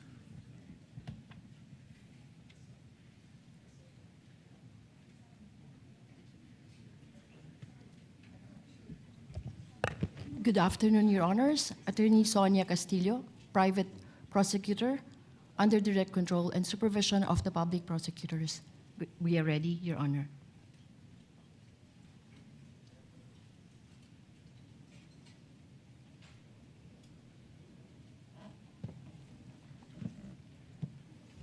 Good afternoon, Your Honors. Attorney Dina Melissa Lorenzo Singyan, for counsel for the prosecutors. We are ready, Your Honor.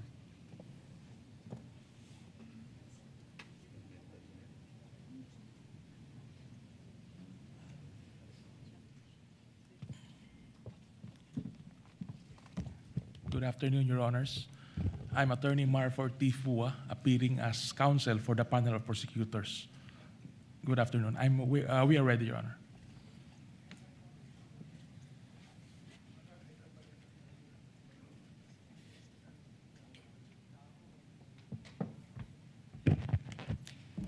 Good afternoon, Your Honors. I am Attorney Erwin G. Matib, respectfully appearing as counsel for the prosecutors. We are ready.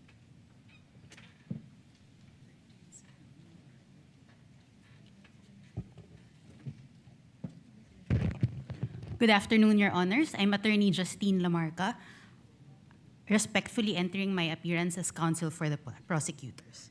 We are ready, Your Honor.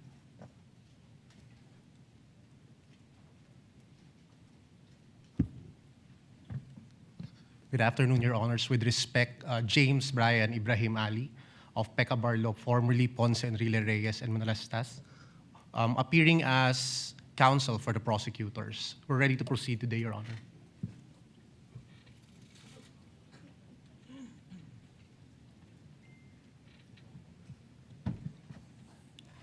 Good afternoon, Your Honors. I'm Attorney Reynaldo Robles of the law firm of Chan Robles and Associates, appearing as counsel for the prosecutors under the control and supervision of the public prosecutors. Ready, Your Honor.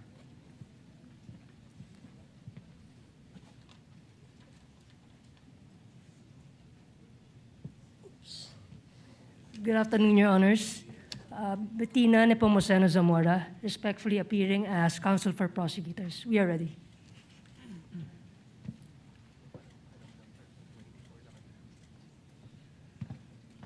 May it please the Court, Attorney Theo Duterte, appearing as counsel and under the control and supervision of the House panel of prosecutors.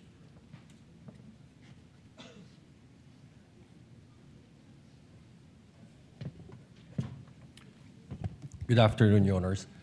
Attorney Benjamin Siguatolosa Jr., respectfully appearing as counsel for the prosecutors, acting under the direct control and supervision. The prosecution is ready, Your Honors. No other entry of appearances? That's it? How many in all, Representative Luistro? 11 on the part of the House insofar as the panel of prosecutors is concerned, and? We understand, Your Honor, that only 13 private prosecutors entered their appearance today. Nevertheless, Your Honor, as manifested by the Honorable Jokno, a written entry of appearance has been filed already with the Honorable Impeachment Court. Nevertheless, as they appear or will be participating in the trial, kindly inform them to enter their formal appearance during the trial. Your Honor, the entire 15 private prosecutors have filed already their written entry of appearance with the Impeachment Court. The articles of impeachment will be presented by 4 separate teams, Your Honor, and that explains why the House prosecutors or the panel of prosecutors are joined by 15 private prosecutors, Your Honor. Noted. Thank you, ma'am. Senator Cayetano, what is the pleasure of the lady from Taguig? Yes, Mr. President, I just have a question for the prosecution panel. I understand that there is no requirement for the members of the House who form part of the prosecution to be lawyers. But may I know if they are all lawyers, and if some are not, may we know who are not lawyers? Thank you. Your Honor, all the 11 House prosecutors are members of the legal profession. Does that satisfy the senator judge? Yes, I was just curious, Mr. President, because it's not a requirement, so I was just curious if, in fact, they are lawyers. Thank you. Duly noted. The response of the lead prosecutor is duly noted. Your Honor, may I just enter a correction to the earlier manifestation? The lady may proceed. Instead of 13, 14 private prosecutors are able to enter their appearance today. Nonetheless, all the 15 have filed their written entry of appearance with the impeachment court, Your Honor. Noted. Appearances for the respondent.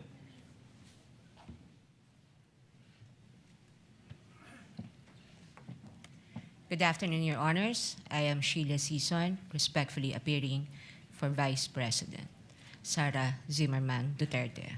With the permission of the court, my co-counsel will enter their respective appearances. You may proceed. Gregorio Y. Narvasa II.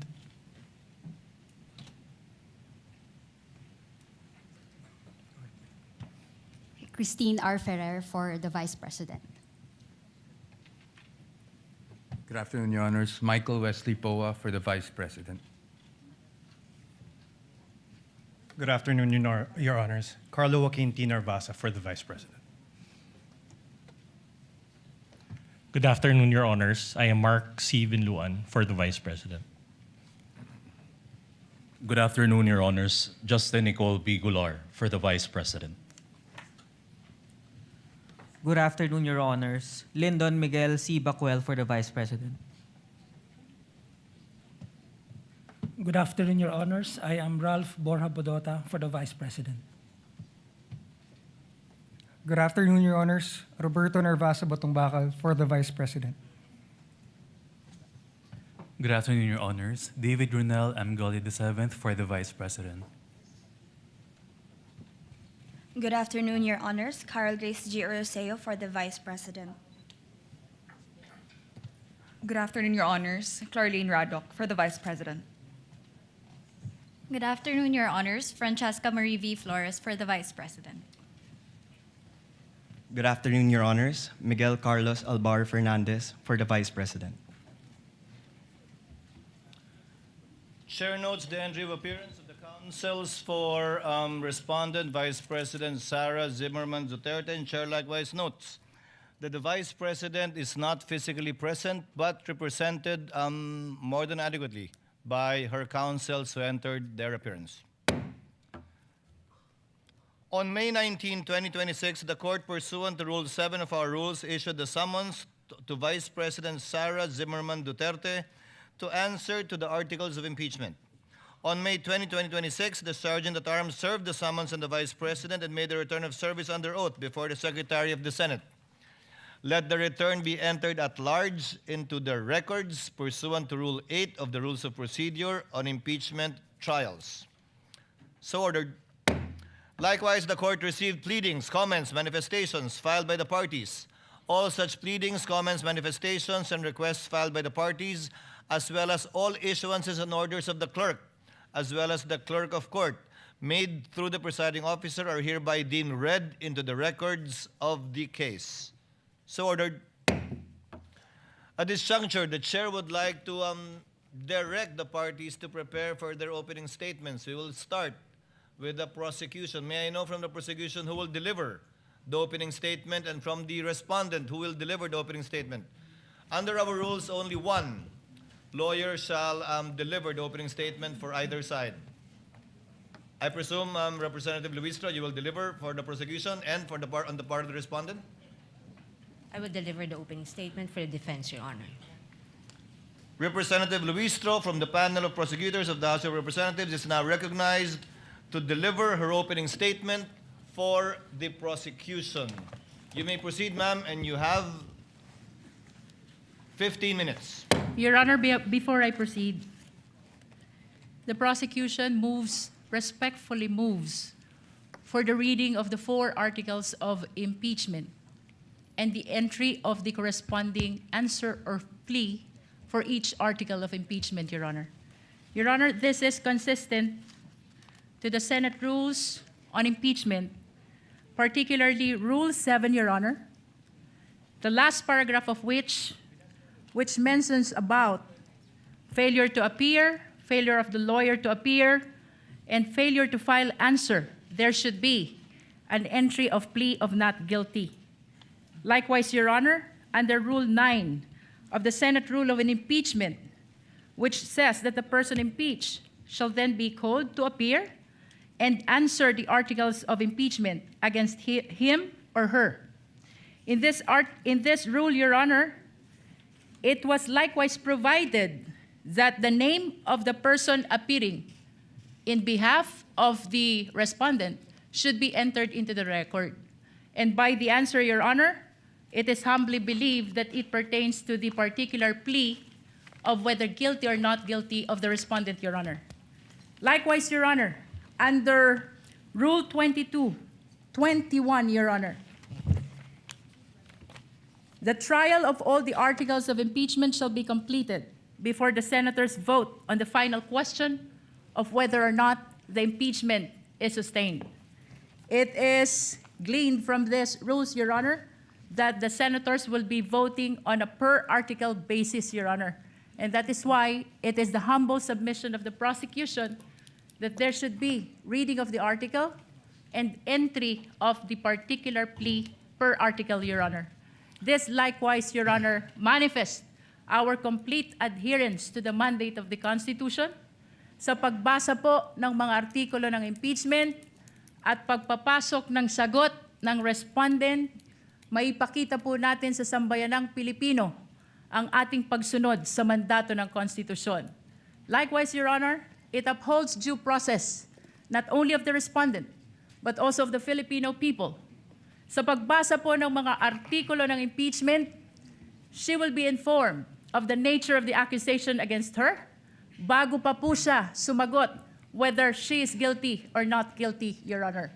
Likewise, Your Honor, ang 4 na artikulo po ng impeachment ay nakabase sa iba't ibang alegasyon ng facts at iba't ibang nature of accusation or cause of action, Your Honor. And with that, Your Honor, it is perceived that there's a possibility that the plea of the respondent to each and every article will be different from one another, Your Honor. And lastly, Your Honor, this is consistent with the Senate rules on impeachment because the senator judges, the honorable senator judges, Your Honor, will be voting on a per article basis after the conclusion of the trial of this impeachment case, Your Honor. The chair will respond.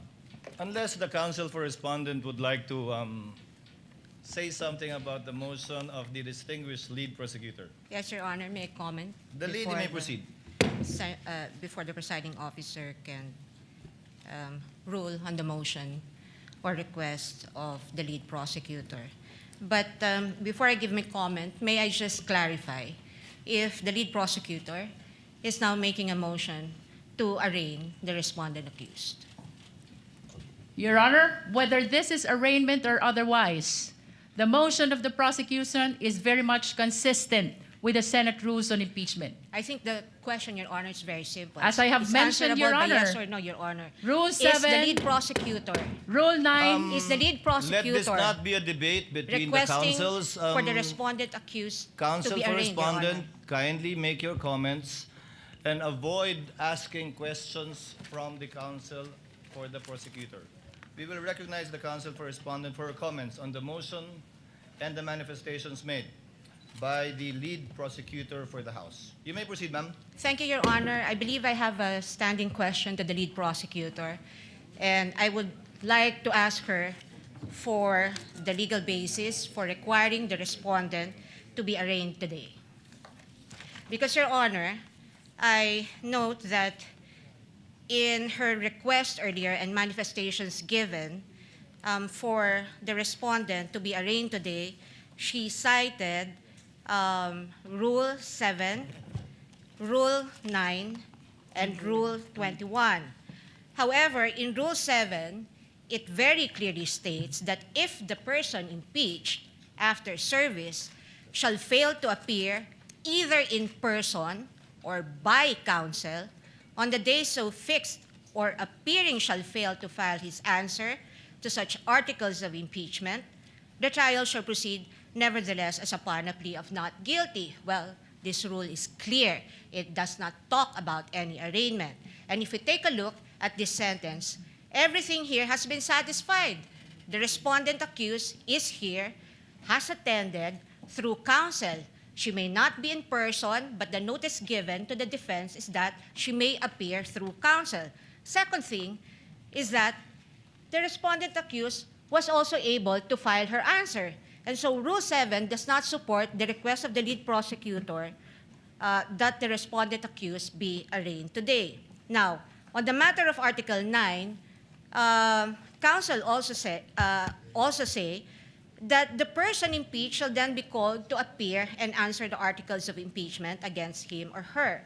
And if he or she appears, or any person for him or her, the appearance shall be recorded, stating particularly if by himself or by agent or counsel, naming the person appearing in the capacity in which or he appears. If he or she does not appear, either personally or by agent or counsel, the same shall be recorded. And for all intents and purposes, respondent is present today through counsel. There is also nothing in Rule 9 that requires the reading of a 23-page articles of impeachment, which will be a waste of judicial time.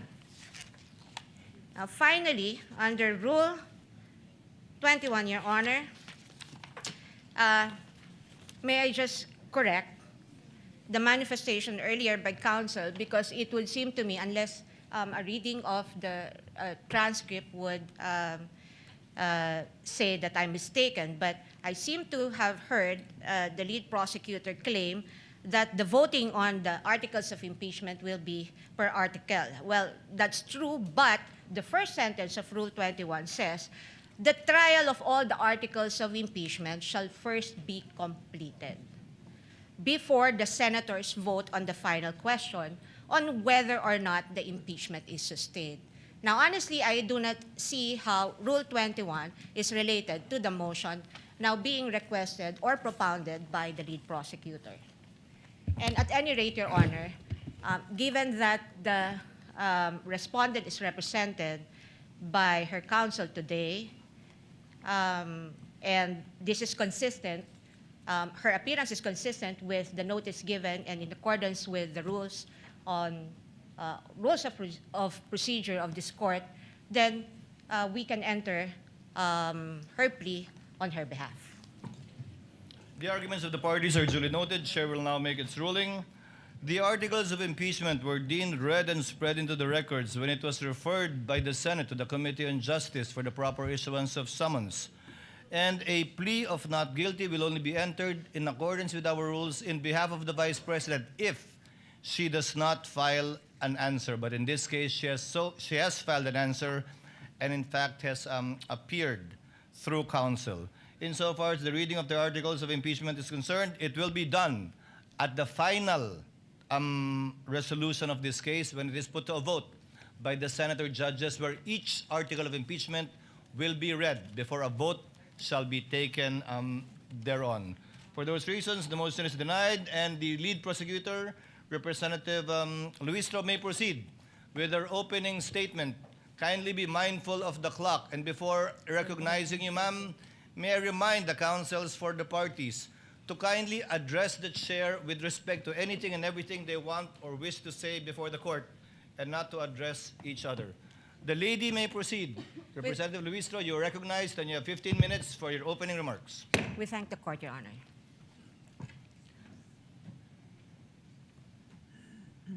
Mr. Presiding Officer, the Honorable Cheese Escudero, the Honorable Senate President, Honorable Win Gatchalian, sa atin pong mga kagalang-galang na Senator Judges, mga minamahal na kababayan, sa loob ng bulwagan o sa labas man, mga nakatutok sa telebisyon, sa cellphone o sa radyo, saang sulok man ng mundo kayo naroroon.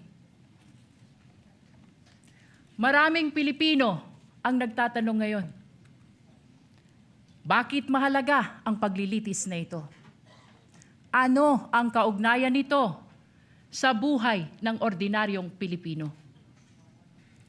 Lubos po naming nauunawaan ang mga tanong na yan. Sa katunayan, may isang driver na nagtatanong, paano sasapat ang kita sa pasada upang mapakain niya ang kanyang pamilya? May isang OFW na nagtatanong, hanggang kailan kailangan lumayo upang mapaaral niya ang kanyang mga anak? May isang guro na nagtatanong, paano pagkakasyahin ang kanyang sahod sa dami ng utang na hinuhulugan? May isang manggagawa na nagtatanong, hanggang kailan magtitiis sa pansamantalang trabaho at kakarampot na sweldo? Sa unang tingin, maaring sabihin na malayo sa buhay nila ang paglilitis na ito. Ngunit hindi. Hindi po. Sapagkat ang usapin ngayon ay patungkol sa isang bagay na pag-aari nilang lahat. Ang kanilang pera, ang kanilang tiwala, ang kanilang karapatan na maningil ng pananagutan mula sa mga pinuno na kanilang pinagkatiwalaan. Kapag ang isang empleyado ay nagkamali ng paggamit ng pera ng kumpanya, siya ay pinagpapaliwanag.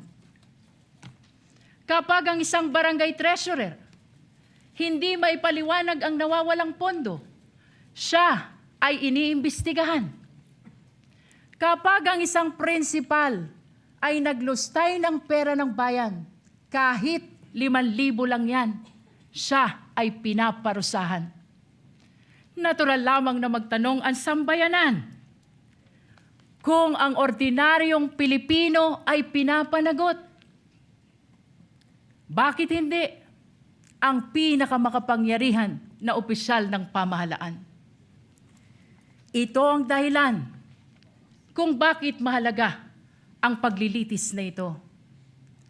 Hindi upang usigin ang isang tao, hindi upang maghiganti sa kalaban, hindi upang manalo sa politika, kundi upang sagutin ang isang tanong na napakahalaga sa kinabukasan ng ating republika. May saysay pa ba ang pananagutan sa ating bansa? Sapagkat ang kasong ito ay higit at lampas sa sino mang opisyal. Higit at lampas sa anumang partido. Higit at lampas sa alinmang administrasyon. Your Honors, the framers of the Constitution understood that there may come a day when extraordinary power would be entrusted to extraordinary office. They also understood that there may come a day when trust would be broken. And that is why they gave the House of Representatives the power to impeach and the Senate the duty to judge, not to punish political opponents, not to settle political scores, but to protect the republic itself. That is why the Constitution declares public office is a public trust. Ang kapangyarihan ay hindi pag-aari ng sino mang opisyal. Hiram lamang ito sa taong bayan. At ito ang dahilan kung bakit naririto tayo ngayon. Your Honors, the prosecution will present exactly what the Constitution requires. evidence, hindi chismis, hindi haka-haka, hindi propaganda, at lalong hindi SOCMED narrative. Evidence, official records, financial documents, government reports, video recording, statements under oath, independent findings of institutions created by law. Mga dokumento na hindi bumoboto. Mga records na walang partido. Mga katotohanan na walang kulay pampolitika. Sa unang tingin, maaring magmukhang magkakahiwalay ang 4 articles of impeachment. Confidential fund, unexplained wealth, bribery and corruption, threat against constitutional order. But these are not 4 separate stories. These are 4 chapters of the same story. Story about power exercised without accountability. Story about public trust betrayed. Story about public office that stopped answering to the public. On the first article of impeachment, the evidence will show that more than 612 million pesos in confidential fund entrusted to the office of the Vice President and the Department of Education were disbursed, transferred, and liquidated under circumstances that cannot withstand scrutiny. 612 million pesos. Hindi ito pera ng gobyerno. Pera ito ng sambayanan. Pera ng manggagawa. Pera ng magsasaka. Pera ng OFW. Pera ng guro. Pera ng bawat Pilipino na nagbabayad ng buwis at nagtitiwala na gagamitin ito ng tama. The evidence will show liquidation reports supported by questionable documents. The evidence will show acknowledgement receipts bearing names government records could not verify. Names that transformed accountability into a mockery. Pananagutan na naging kalokohan. Names that insulted the intelligence of the Filipino people. Mary Grace Piatos, Milky Sikuya, Kokoy Villamin. On the second article of impeachment, the evidence will show financial transactions involving billions of pesos associated with the respondent and her husband. Billions. Hindi milyon, bilyon. At habang milyon-milyong Pilipino ang nagtratrabaho at nag-iipon buong buhay upang magkaroon ng sariling bahay, makapagpaaral ng mga anak, magkaroon ng kaunting seguridad para sa pamilya. Aba, bilyon-bilyong piso ang dumaan sa mga bank accounts na hindi maipaliwanag ng maayos. This article is not about wealth. This is about accountability. This is about explanation. If wealth was lawfully acquired, where is the lawful explanation? If transactions were proper, where is the complete accounting? If numbers truly add up, then why do they refuse to reconcile? On the third article of impeachment, the evidence will show bribery, graft and corruption through the distribution of cash payments and monetary gifts to officials under the supervision of the respondent. This article is not simply about envelopes. This is about institution. This is about whether loyalty was purchased rather than earned. Government cannot function if loyalty is purchased instead of earned. Kapag nabibili ang katapatan, nawawala ang integridad. At kapag nabibili ang opisyal, nabubudol ang bayan. Perhaps the greatest tragedy is where the conduct allegedly occurred. In the Department of Education, Tama po sa DepEd. The institution entrusted with teaching future generations honesty, responsibility, integrity. On the fourth article of impeachment, the evidence will show culpable violation of the Constitution, high crime, betrayal of public trust through conduct that threatens constitutional order. Among all allegations before this court, none strikes more directly at the heart of constitutional order than this one. Ito na po ang pinakamatindi. And unlike in many cases, which depends upon competing accounts, this evidence comes substantially from the respondent's own recorded public statements. The court will see them. The court will hear them. The court will judge them. Public officials may disagree. We may criticize one another. They may compete fiercely for power. That is democracy.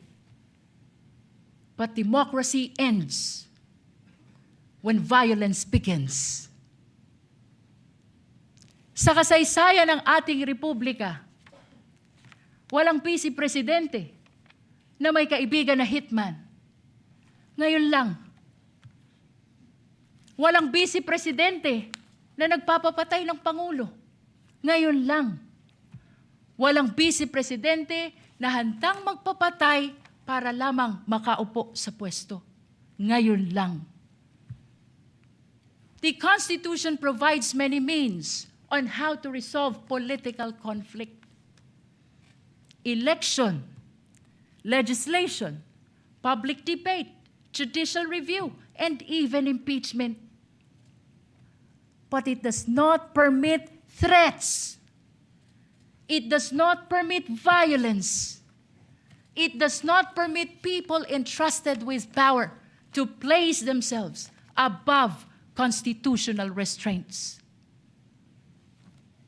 Your Honors, at the center of this case lies a simple question, perhaps the most important to any republic.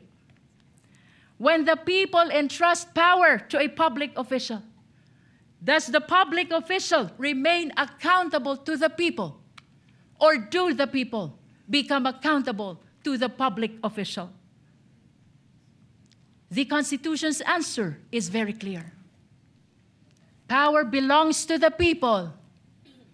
Public office is merely borrowed. And every borrowed power carries with it the obligation to account for its use. If a barangay treasurer must account for public fund, then so must the vice president. If an ordinary public servant can be investigated, then so can the highest officials of the government. If ordinary citizen is expected to obey the rules, then surely those who govern them must obey them first. Otherwise, what lessons do we teach our children? That there is law for the powerful and another for everyone else? That accountability exists only for the weak? That public office grants immunity against accountability? Your Honors, this is not the republic envisioned by the Constitution. This is not the republic deserved by the Filipino people. Therefore, the prosecution asks only this: look at the evidence. Listen to the witnesses. Examine the records. Follow the evidence wherever it leads. Judge this case not by politics, not by popularity, not by fear, not by loyalty. Judge this case by the Constitution. Judge this case by the evidence. Years from now, future generations will not remember today's political alliances. They will not remember today's headlines. They will not remember today's slogans. What they will remember is when accountability was tested, the institutions of the Republic stood firm. They will remember only one thing: what this court did when the Constitution called. Future generations will not ask how powerful the respondent was. They will not ask how loud the political debate became. But they will ask one thing: when the Constitution called, did the Republic answer? Your Honors, this is that moment. This is the moment the Constitution anticipated. This is the moment when accountability must mean exactly what it says. This is the moment when public office must truly remain a public trust. This is the moment when the Republic must demonstrate that laws are applied equally to the powerful and the powerless alike. At matapos marinig ang mga saksi, matapos masuri ang mga dokumento, matapos matimbang lahat ng ebidensya, ang prosekusyon ay naniniwala at naninindigan. Isa lamang ang maliwanag na konklusyon: ang tiwalang ipinagkaloob ay nilabag. Ang kapangyarihang ipinahiram ay inabuso. At ang konstitusyon mismo ang humihingi ng pananagutan. Amid the clarity of the mandate of the Constitution, political noise continues. Political squabbles continues. Political division continues. Please, let me conclude. Salus populi est suprema lex. The welfare of the people is the supreme law. Thank you, Your Honor. The opening remarks of the prosecution through the lead counsel is duly noted. Opening remarks for the respondent. Counsel for respondent has 15 minutes, and we will give you the same latitude we gave counsel for the prosecution for an additional 3 minutes, should you so need it. You may proceed, ma'am. Thank you, Your Honor.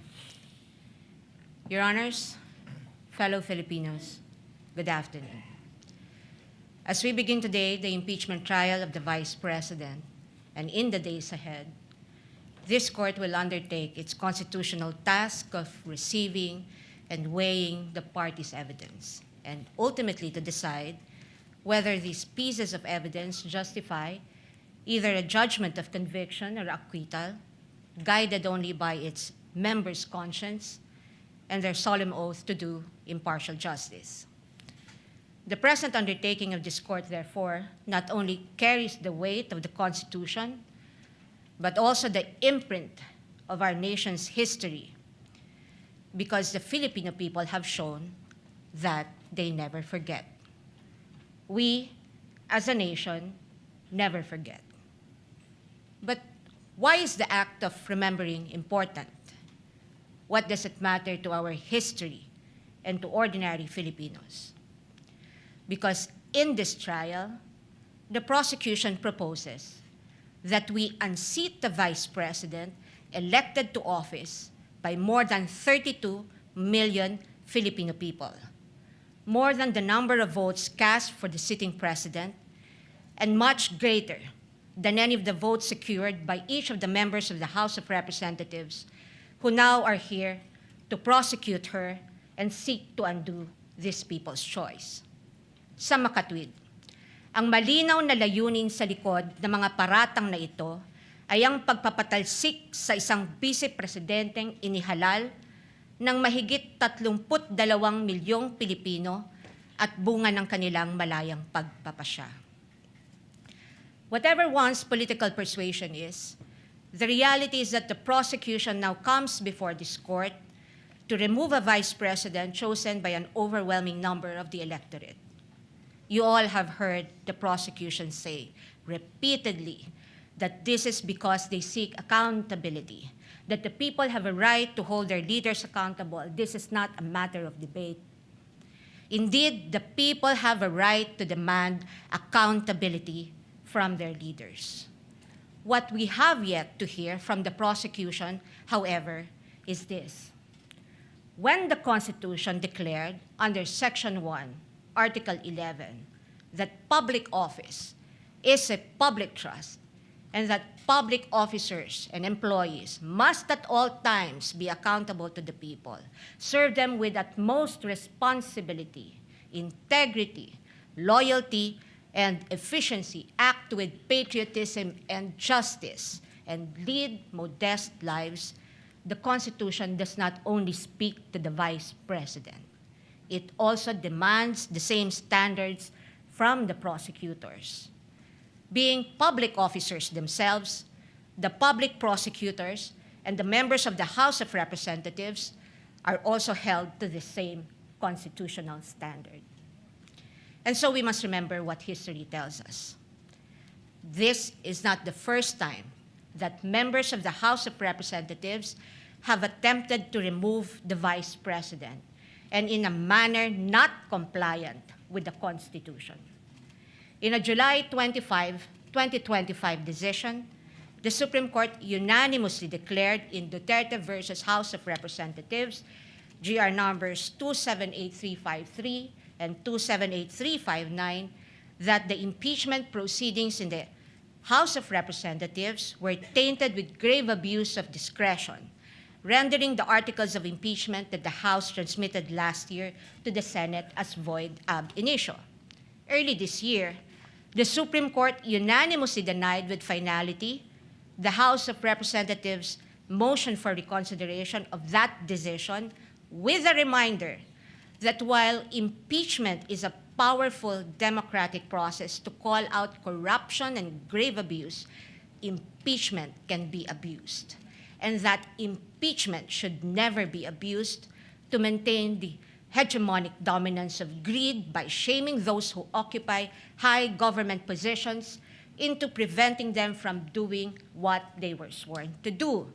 But perhaps the most enduring reminder of the Supreme Court that we must not forget in the entire course of this trial is that, in the words of the court, the rule of law that does justice is our lodestar, and that justice includes accountability. Justice includes fairness. Without fairness, there is abuse. This fairness is what our democracy is all about. It is in light of these reminders that we draw attention to certain fundamental legal principles that we think we must not forget throughout this trial. Mga batayang prinsipyo na dapat nating tandaan sa buong panahon ng paglilitis na ito, anuman ang ating kulay o politika. If we are to be true and honest to our proclaimed values, such as the pursuit of accountability, justice, and integrity in our system of government, then we must remain possessed of an unyielding resolve to ensure that the trial and judgment in this case are done in accordance with the command of the Constitution, the majesty of the law, and the discipline required by the rules. Otherwise, those who stand in sanctimonious judgment of the Vice President will send a clear message that the law can be bent when it suits the convenience of the powerful, and that justice can be sacrificed at the altar of partisan interests. Mahalagang tandaan ang mahigpit na paalala ng ating Korte Suprema. Impeachment is not a purely political proceeding. It is primarily a legal, political, and constitutional mechanism. Ibig sabihin, kailangang naayon sa batas at konstitusyon ang anumang proseso nito. According to the Constitution, it is the Senate that shall have the sole power to try and decide all cases of impeachment. This power is not shared. The Constitution gives no other body department, tribunal, agency, or a mere committee of any of these institutions the power to try an impeachment case.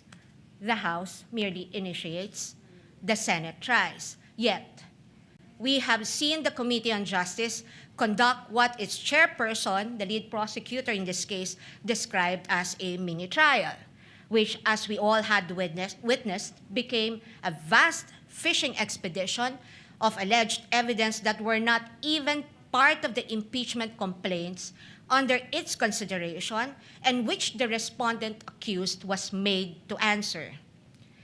In that mini trial, we saw how the purported pieces of evidence were curated to construct a narrative against the Vice President even before this case reaches trial.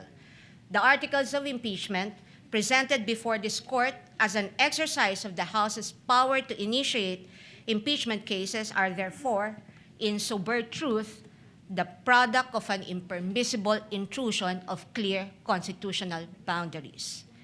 Over the course of the impeachment trial, the prosecution will attempt to convince this court and the court of public opinion that the allegations in the articles of impeachment are supported by materials they obtained during their mini trial and that evidence exists to sustain a judgment of conviction.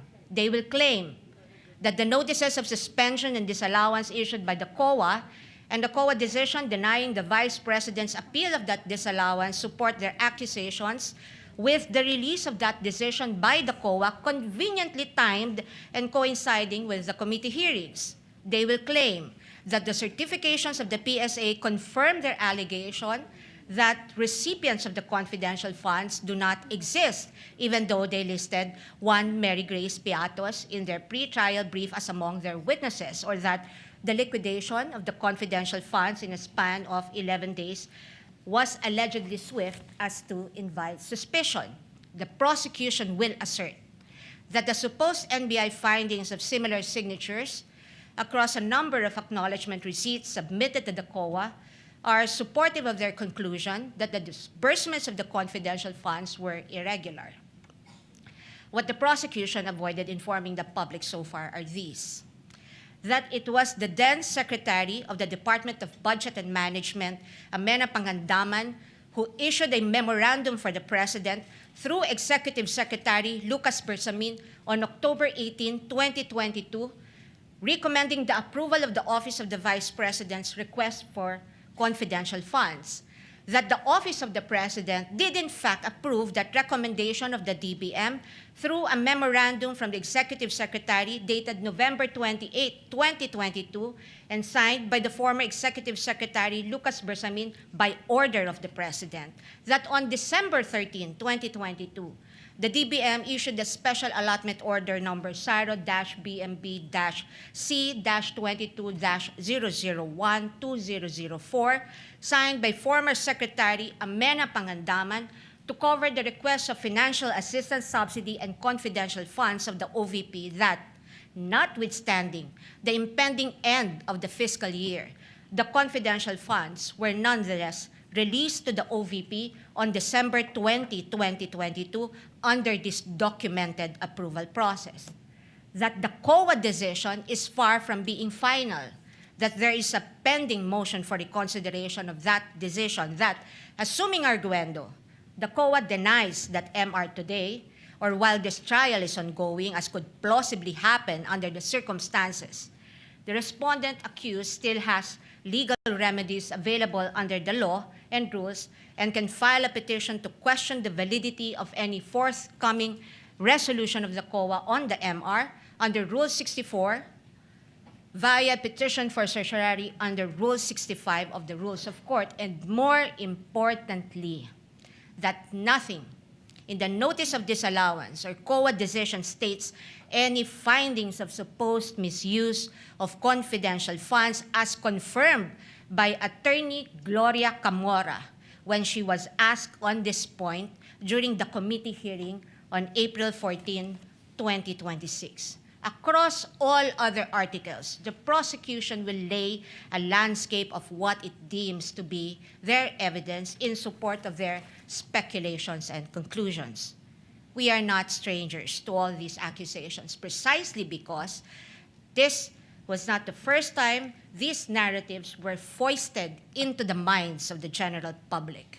We have heard the same tales and stories of these accusations since 2024, when the House conducted its Quadcom hearings and most recently the mini trial of its Committee on Justice. But what we must not forget amid all these accusations is the fundamental legal principle that the burden of proof never shifts. The burden of proof never shifts. He who accuses must prove his allegations with evidence that meets not only the degree of proof required, but also meets the evidentiary standards of admissibility, credibility, relevance, materiality, and competence. We therefore should not lose sight of the core principle that the burden of proof is on the prosecution, and unless it discharges that burden, the accused need not even offer evidence on her behalf, and she will be entitled to an acquittal. This is the law then. This is the law now. And the underlying principle for this burden of proof is simple. Under our Constitution, every accused is presumed innocent until proven otherwise. An accused has in her favor the presumption of innocence, which the Bill of Rights guarantees. This also brings to fore the reality that, in the words of the Supreme Court in People versus Pagal, the individual citizen is but a speck of particular molecule vis-a-vis the vast and overwhelming powers of government, and his only guarantee against oppression and tyranny are his fundamental liberties under the Bill of Rights, which shield him in times of need. Sa madaling salita, kinikilala ng ating saligang batas na sa bawat paglilitis, ang isang individual ay nahaharap sa malalim at napakalaking makinarya ng buong Estado. At ang tanging sandigan lamang niya laban sa anumang pang-aabuso ng kapangyarihan ay ang kanyang mga batayang karapatan sa ilalim ng ating konstitusyon. Kaya't mahalagang linawin na sa gitna ng pagtatangkang ikondisyon ang kaisipan ng mamamayang Pilipino at sa gitna ng walang humpay na komentaryo sa mga pampublikong espasyo, wala pang maituturing na anumang ebidensya o alegasyon na napapatunayan ng prosekusyon sa simpleng dahilan na ang bawat ebidensya ay kailangang dumaan muna sa paglilitis at pagsusuri ng korteng may tanging kapangyarihan sa ilalim ng ating saligang batas. Higit sa lahat, ang anumang paglilitis ay kailangang naayon sa itinatakda ng ating batas at konstitusyon at hindi lamang sa kagustuhan ng iilang may hawak ng kapangyarihan. One might ask, why is it important that we must not forget these basic principles? The ruling of the Supreme Court tells us why. The Bill of Rights applies to the entire impeachment process because inasmuch as our court recognizes that impeachment is a political process, it reminds us that it is not a purely political process but a legal and constitutional mechanism. Thus, if we are to uphold the rule of law, serve justice, and invoke the accountability mechanism, then this court and we as a people must guarantee that all efforts to hold our leaders accountable must be done right. This we must not forget. I thank the court and the public for the privilege of your time. May God bless our country. Opening statement of the Council for Respondent is duly noted and entered into the records. The court will now proceed to dispose of some of the incidents that were brought up during the pre-trial conference, as well as other pending matters and motions. First, on the sequence of the presentation of the articles of impeachment. The pre-trial order stated that the prosecution has a free hand to determine the sequence of the presentation of the articles of impeachment. However, respondent will be similarly accorded the same right insofar as the presentation of their evidence and witnesses in chief is concerned, may we now learn from the panel of prosecutors rather, what will be the sequence of presentation of the articles of impeachment that they intend to pursue? Attorney Jokno is recognized. You may proceed, sir. Thank you, Your Honor. The first article we will be presenting will be Article 4 on grave threats. Second will be confidential funds, Article 1. Third, bribery, that is Article 3. And the fourth is unexplained wealth, Your Honors. That's Article 4. No, 2. I'm sorry, Article 2. I stand corrected. So the sequence of presentation shall be Article 4, Article 1, Article 3, and then Article 2. Yes, that is correct, Your Honor. So I presume that beginning tomorrow, once we issue the subpoena for your first set of witnesses, you shall begin with Article 4. Yes, Your Honor. Again, Chair rules that the respondents have the same and equal privilege of presenting its case as it so desires when it's time to present its evidence in chief shall come. What is the pleasure of the counsel for respondent? Thank you, Your Honor. May I ask if the prosecution is ready to present its first witness today because the defense is ready today, Your Honor? Duly noted. We will get to that later. If Next Your item Honor, in the please, agenda. If Your Honor, please. Yes, I Representative have just Jokno. noticed that Your Honor had already directed the counsel for the defense not to propound questions to the prosecution. This is already the second time that she's doing that. She appears to be assuming or arrogating the powers of the court, because as I understand the rules, it's only the court that can propound questions to the counsels. Your Honor, may I comment? The lady may comment. I Counsel take for respondent may exception to comment. that. Yes, Your Honor. I take exception to that manifestation of the good counsel. In fact, the record would show, and if we can run the transcript back, my question was addressed to the presiding officer, Your Honor.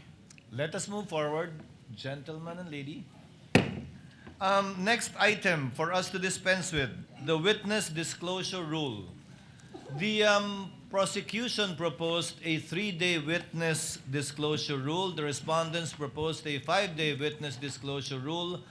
But I understand the prosecution is amenable to the 5-day witness disclosure rule. Would that be Yes, correct, Your Honor. Representative Jokno? We are amenable to the 5-day disclosure rule.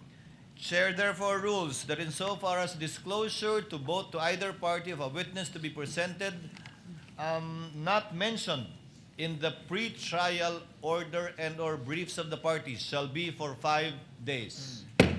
This is subject also to the chair's reminder that at the end of every week, that would be a Wednesday while we are on recess, we will ask the party presenting their case in chief to enumerate the witnesses they intend to present for the following week with the corresponding motion for the request of issuance of subpoena to be submitted the day before or on Tuesday, so that we can act on it before the last day of the week so that the subpoena can be properly issued in due course and in due time.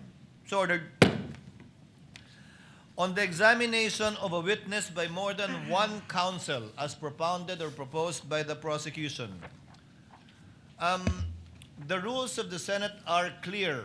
Article 15 of the Rules on Impeachment states, witnesses shall be examined by one person on behalf of the party producing them and then cross-examined by one person on the other side. Court therefore rules that as a rule, only one person shall present a witness. However, in the exigency of the delivery and administration of justice, and under certain exceptions, the court may allow more than one counsel to examine and/or propound questions to a witness. To cite an example, just for the sake of the record, if, for example, the panel of prosecutor disagrees with how the counsel for prosecutor is handling the case, the panel of prosecutors or one of them can take over, and that is but proper and should be allowed and will therefore be considered as an exemption to that rule. And other similar exigencies will be allowed in order to afford the orderly administration of justice and of these proceedings. So ordered. Insofar as the BIR box is concerned, What is the pleasure of? Insofar as the BIR box is concerned, this box was turned over to the Senate as part of the documents, including the articles of impeachment. However, the court is not yet in custodia lehis of this box, given that there is no lawful order issued by the court for this box to be turned over to the Senate. More so that it is not yet offered in evidence, not even as of yet marked. The chair therefore orders that the BIR box, closed, sealed, and as it is received, be sent back to the BIR, or the Bureau of Internal Revenue, without prejudice to any action that the court may take if a motion will be filed by either party for the issuance of a subpoena, and we shall await action, if any, by the BIR Commissioner should that time come. So ordered. Now, insofar as the subpoena requested by the prosecution for the two NBI agents, may I request the clerk of court to kindly read the motion for the issuance of subpoena ad testificandum.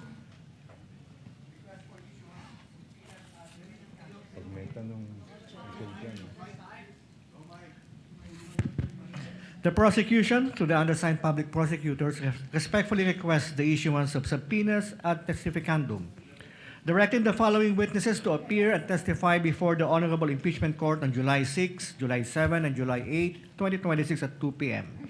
As their testimonies are material, relevant, and necessary to establish the allegations under Article 4 of the Articles of Impeachment, as well as matters necessarily incidental thereto, and for purposes of the identification and authentication of other evidence before the Impeachment Court.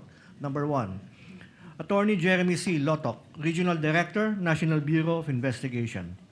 Number 2, John Mark Kalilong, Senior Agent, National Bureau of Investigation. Respectfully submitted, Quezon City for Pasay City, July 1, 2026. We are not in receipt of any reservation or objection on the part of the respondent, counsel for respondent rather. However, Chair would like to ask the prosecutors, do you only request for a subpoena ad testificandum or a subpoena duces tecum as well? If I understand the record, Your Honor, please, it is a subpoena both for ad testificandum and duces tecum. The motion filed Your by the Honor. prosecutors is only for a subpoena ad testificandum. That's why the chair is clarifying. Your Honor. I stand corrected, if Your Honor, please. It's just Counsel for for ad respondent? testificandum. Counsel for respondent? If I may, Your Honor, just to set Please the record proceed. straight, the presiding officer earlier inquired mentioned that the court is not in receipt of any objection from the respondent, but just to set the record straight, the respondent has not received any copy of the request for subpoena being mentioned today, Your Honor. What we received, Your Honor, was a manifestation containing the list of the witnesses of the prosecution for July 6, 7, and 8, Your Honor. And so it would be impossible for the defense or the respondent to object or to even comment on a request that we were not served with any copy with. The two witnesses against whom a subpoena has been requested by the prosecution were mentioned in the pre-trial brief of the prosecution and was not commented on by the respondents in their pre-trial brief. But if you do have any objections now, the court would be more than glad, or reservations, the court would be more than glad to hear it before ruling on the motion for the issuance of a subpoena That's on these fine. two NBI agents. At this point, Your Honor, that's fine. We'll just place on record our objections as the testimonial evidence is presented. Duly noted. Chair hereby orders that the subpoena ad testificandum and duces tecum be issued to the aforementioned two NBI agents contained in the motion filed by the counsel for the prosecutors. Although by nature subpoena is ex parte, we would Chair would instruct the clerk of court to kindly upload all of the filings of all of the parties to the website for the information not only of the senator judges, but also of the parties and their counsels. The chair earlier, counsel for respondent said that witnesses for the succeeding week shall be manifested in open court on the last day of the trial, in this case by Wednesday, insofar as the next week's trial is concerned. So ordered. Now, insofar as the request for subpoena for bank records and AMLC records, Chair recognizes the Clerk of Court to kindly read and spread into the records the request for the issuance of subpoena, both, I believe, ad testificandum and duces tecum, or just duces tecum, for the aforementioned documents. The Clerk of Court may proceed. Request for issuance of subpoena duces tecum. The prosecution respectfully requests the issuance of a subpoena duces tecum to the branch manager of the following banks: BPI Julia Vargas Branch, BPI Green Hills EDSA Branch, Philippine Savings Bank Wilson Branch, BDO Unibank Inc. Davao CM Recto Branch, Metrobank Davao Ecoland Branch, BDO Unibank Davao Rizal Branch, Security Bank Bicutan Branch, Land Bank San Pedro Branch, Philippine Savings Bank Davao MADR Branch,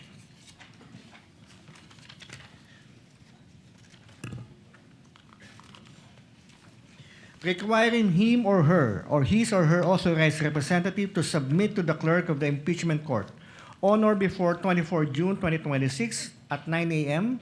the certified true copies of all records, documents, books, papers, electronic data, communications, and information in the possession, custody, or control of the bank relating to any account, deposit, investment, trust, loan, safety deposit, or other financial transactions maintained, opened, closed, controlled, beneficially owned, or jointly held by Sara Z. Duterte and or Manasseh R. Carpio, whether individually, jointly with each other, jointly with any other person, or through any authorized representative, nominee, attorney-in-fact, or signatory for the period January 1, 2007 to December 31, 2025, including but not limited to: number 1, records identifying account numbers, account types, know your customer documents such as but not limited to customer information forms and signature cards. Number 2,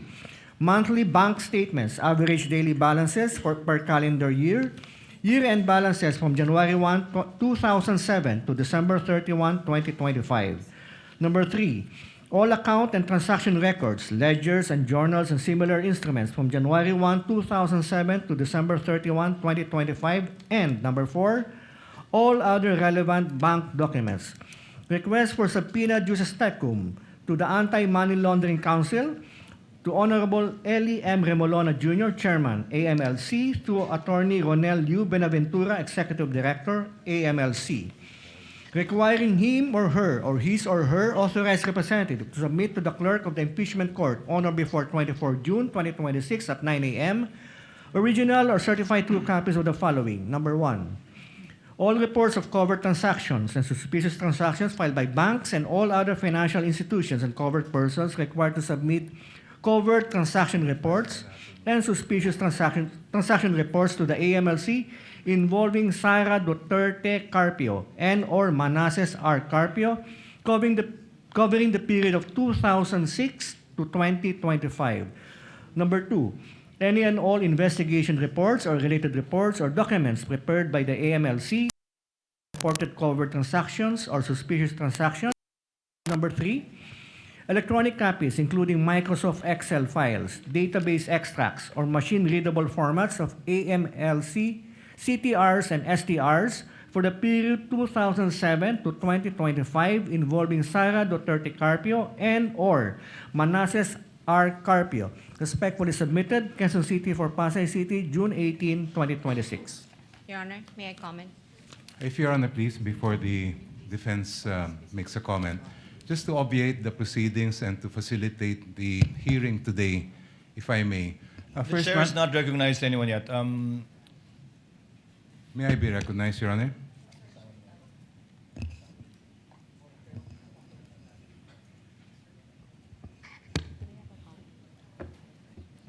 Yes, the counsel for prosecutor.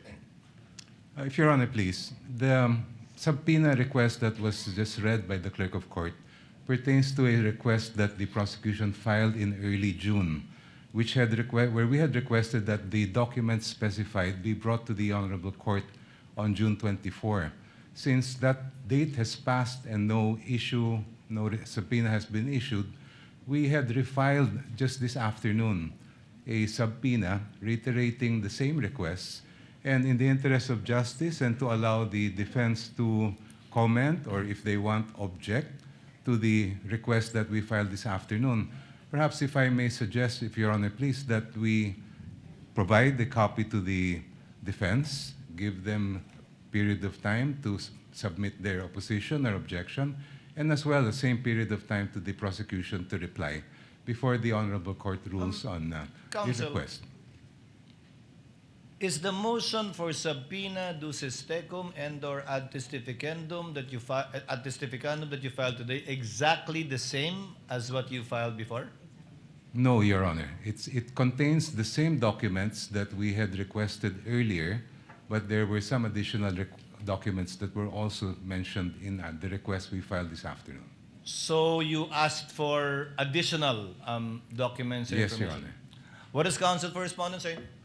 Your Honor, before I give my comment on the request for subpoena, I thank the good counsel for offering to provide us a copy of the request for subpoena, but we would also ask that we be provided with the June 2026 copies of the request for subpoena, as well as the new one that the counsel mentioned today. But just for the record, it would seem to me that the request for subpoena covers documents involving years from 2006 up to 2025. And again, just for the record, this would seem to violate the Duterte versus HOR ruling, which very clearly states that the impeachment must be only for those acts or omissions within the impeachable years and terms and office of the official. But nonetheless, Your Honor, just so we're able to fully ventilate whatever objections or comments that we may have on this request, and considering that for today and in the disclosure made by the prosecution, they will begin with Article 4, and all these documents seem to pertain to Article 2, then we will ask for 10 days to file our comment on this request for subpoena, Your Honor. From today, Your Chair Honor. hereby directs that all motions for the issuance of subpoena ad testificandum, subpoena ducis tecum filed by either parties be furnished to opposing party and/or counsel before filing it before this court in order to provide full disclosure and fairness. But instead of 5 days, counsel, chair is giving both parties 5 days to submit their respective memoranda and/or position insofar as this is concerned. We will afford the parties time to argue their position before the court so that the senator judges can hear your position in addition to your extended written memoranda insofar as this crucial issue of issuance of a subpoena ducis tecum ad testificandum on certain bank records and AMLC records, which the chair will schedule, giving ample notice to the parties in due time. Is that okay with both sides? Just for clarity, Yeah. Your Honor. Yes, counsel for respondent. May I ask that the period, if the period for the parties to submit, or the respondent to submit its comment, her comment on the request for subpoena would be 5 days from today, Your Honor? From today, but you can submit it on Monday since it lands on a Saturday. Second, Your Honor, the presiding officer mentioned that we also must submit a memorandum or position paper on this, Your Honor. If you so desire, or you simply can argue it in open court, Okay, but Your you may want to submit an extended written memorandum on the matter for the easy reading of the senator judges pertaining to this issue. Last, Your Honor, will the court also schedule an oral argument on the respective positions of the parties? Yes, chair will do that. Thank you, Your Honor. And this would not be on Monday, Your Honor. No, that will not be on Monday. Thank you, Your Honor. If Your Honor, Counsel please. for prosecutor? Yes. May I be allowed to make a counter manifestation, just a brief one with respect to the statement of the defense counsel regarding the application of the case of Duterte versus House of Representatives. The gentleman may proceed briefly. Your Honor, the decision and the resolution of the Supreme Court in that case did not say that any preterm evidence is inadmissible. There is no statement like that at all in the entire decision and the resolution. What the Supreme Court said, and I quote, was very simple. The basis of any charge must be for impeachable acts or omissions committed in relation to their office and during the current term of the impeachable officer. All of the articles in this particular case pertain to impeachable acts committed by the Vice President during her term as an impeachable officer, including unexplained wealth. If I may just be allowed 1 minute, Your Honor, to explain that. The 1 minute.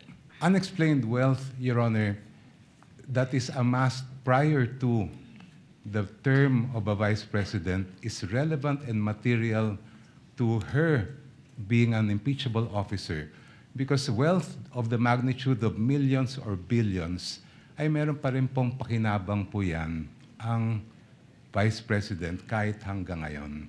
It's very clear that when a local government official, for example, who later becomes a national official, amasses hundreds of millions, if not billions of pesos, then that benefit continues today. Second, if Your Honor, please, integrity, hindi po pwedeng biyakin po yan na kesa dati ay hindi po ganon at ngayon may integridad. It's very clear that integrity is a continuing requirement of fitness for office. Thank you, Your Honor. Duly noted and entered into the records. May I respond? Just very briefly, Your Honor. Counsel Correspondent, much time of the impeachment court. as a rejoinder to the statements and manifestation of Representative Jogna, briefly. Thank you, Your Madam, Honor. You may proceed. I think the good counsel has already stated precisely the reason for our position.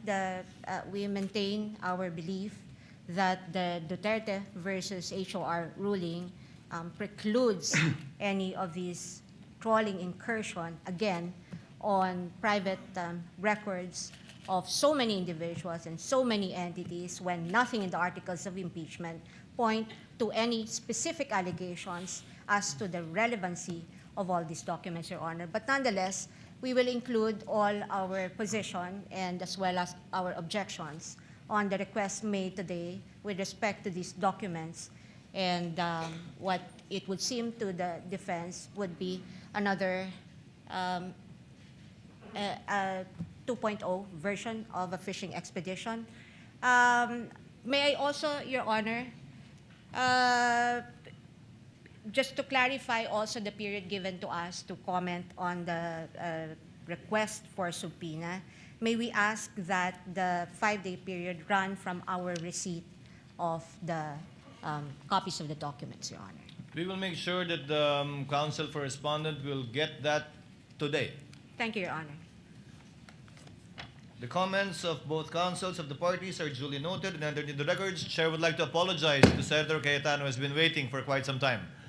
Thank you for your patience and indulgence. Senator Cayetano is recognized. What is your pleasure, Presiding Senator Judge. Since we already stated as a court that we will take literally Section 3, subparagraph 6 of Article 11 of the 1987 Constitution, that no person shall be convicted without the concurrence of 2/3 of all members of the Senate, may I ask the members of this court, through the presiding justice, to consider, not today, I have a proposal, but not today, but to consider communication with the Sandigan Bayan for the attendance of Senator Dante Marcoleta and Senator Jinggoy Estrada, considering that the presiding officer may correct me if I'm wrong, but if we get to Section 21, as discussed a while ago by the defense, the prosecution and defense, and we do not know what will happen. Their case may be dismissed. They can be out on bail.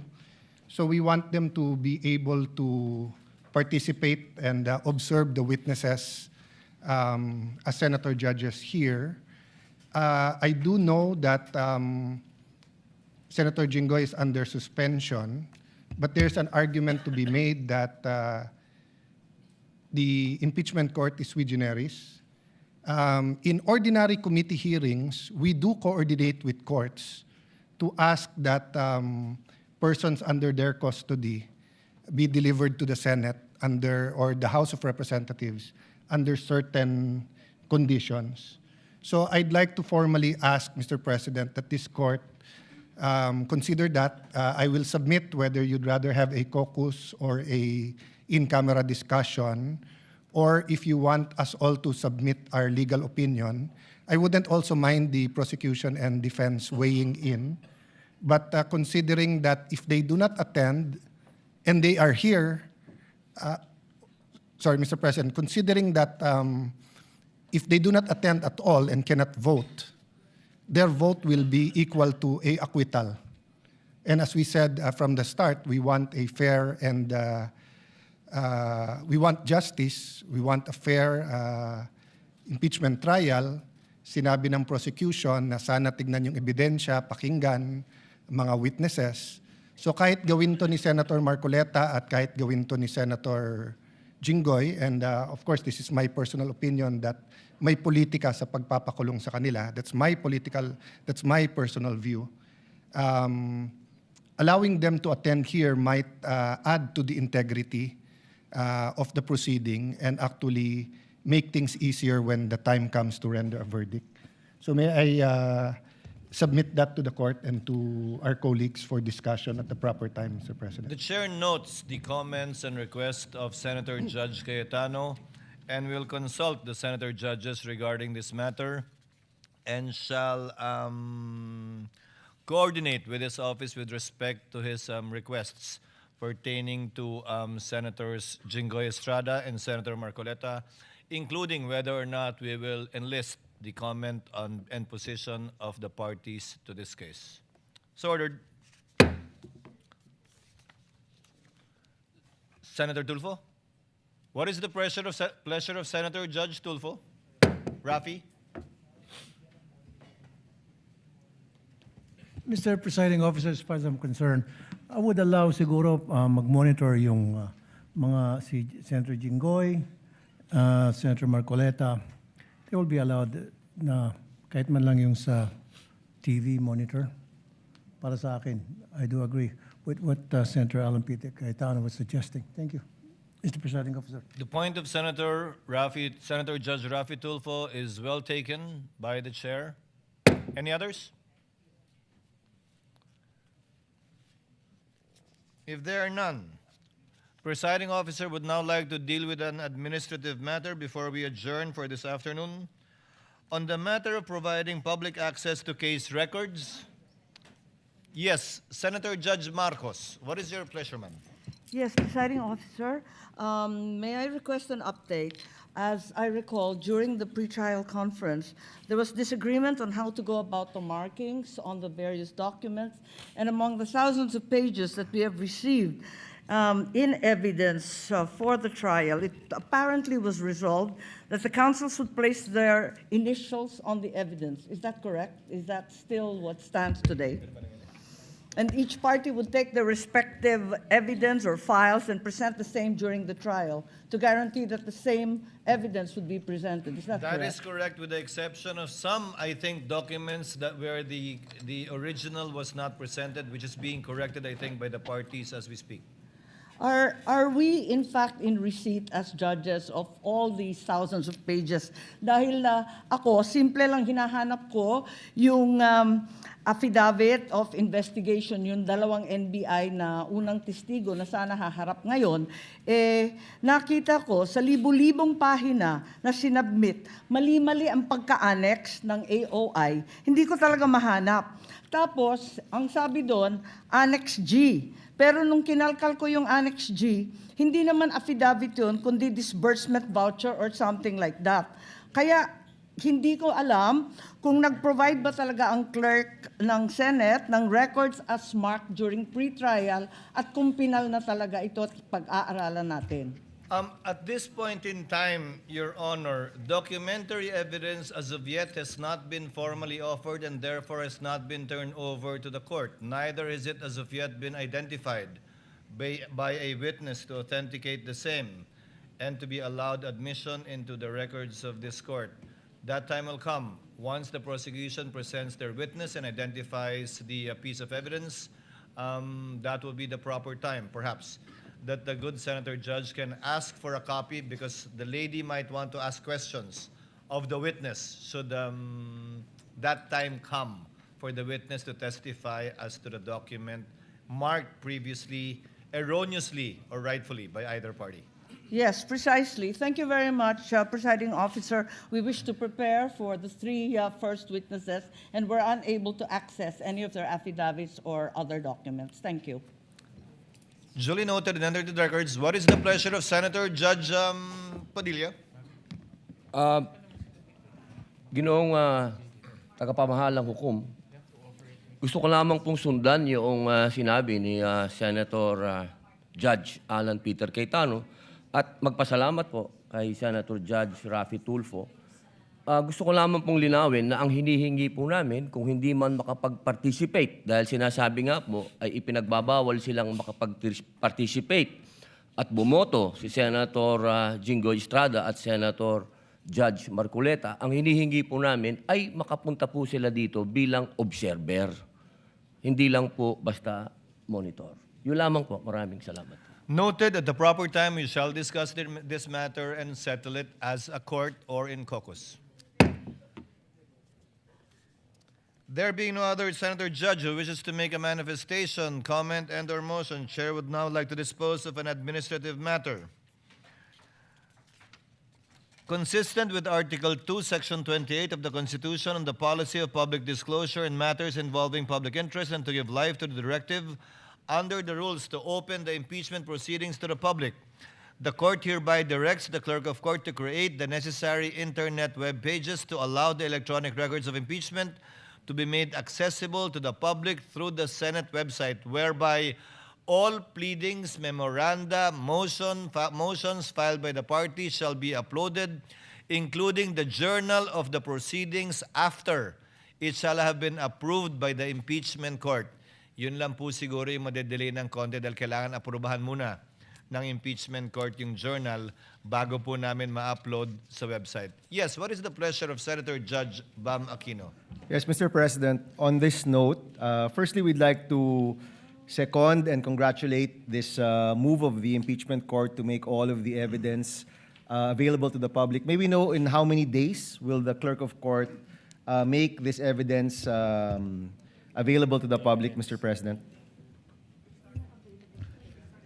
They've started, but they have not completed it yet. As Senator Judge Marcos said, the documents are voluminous. I think it covers until 9Q, if I'm not mistaken, initially, when it was marked. About more than 10,000 documents.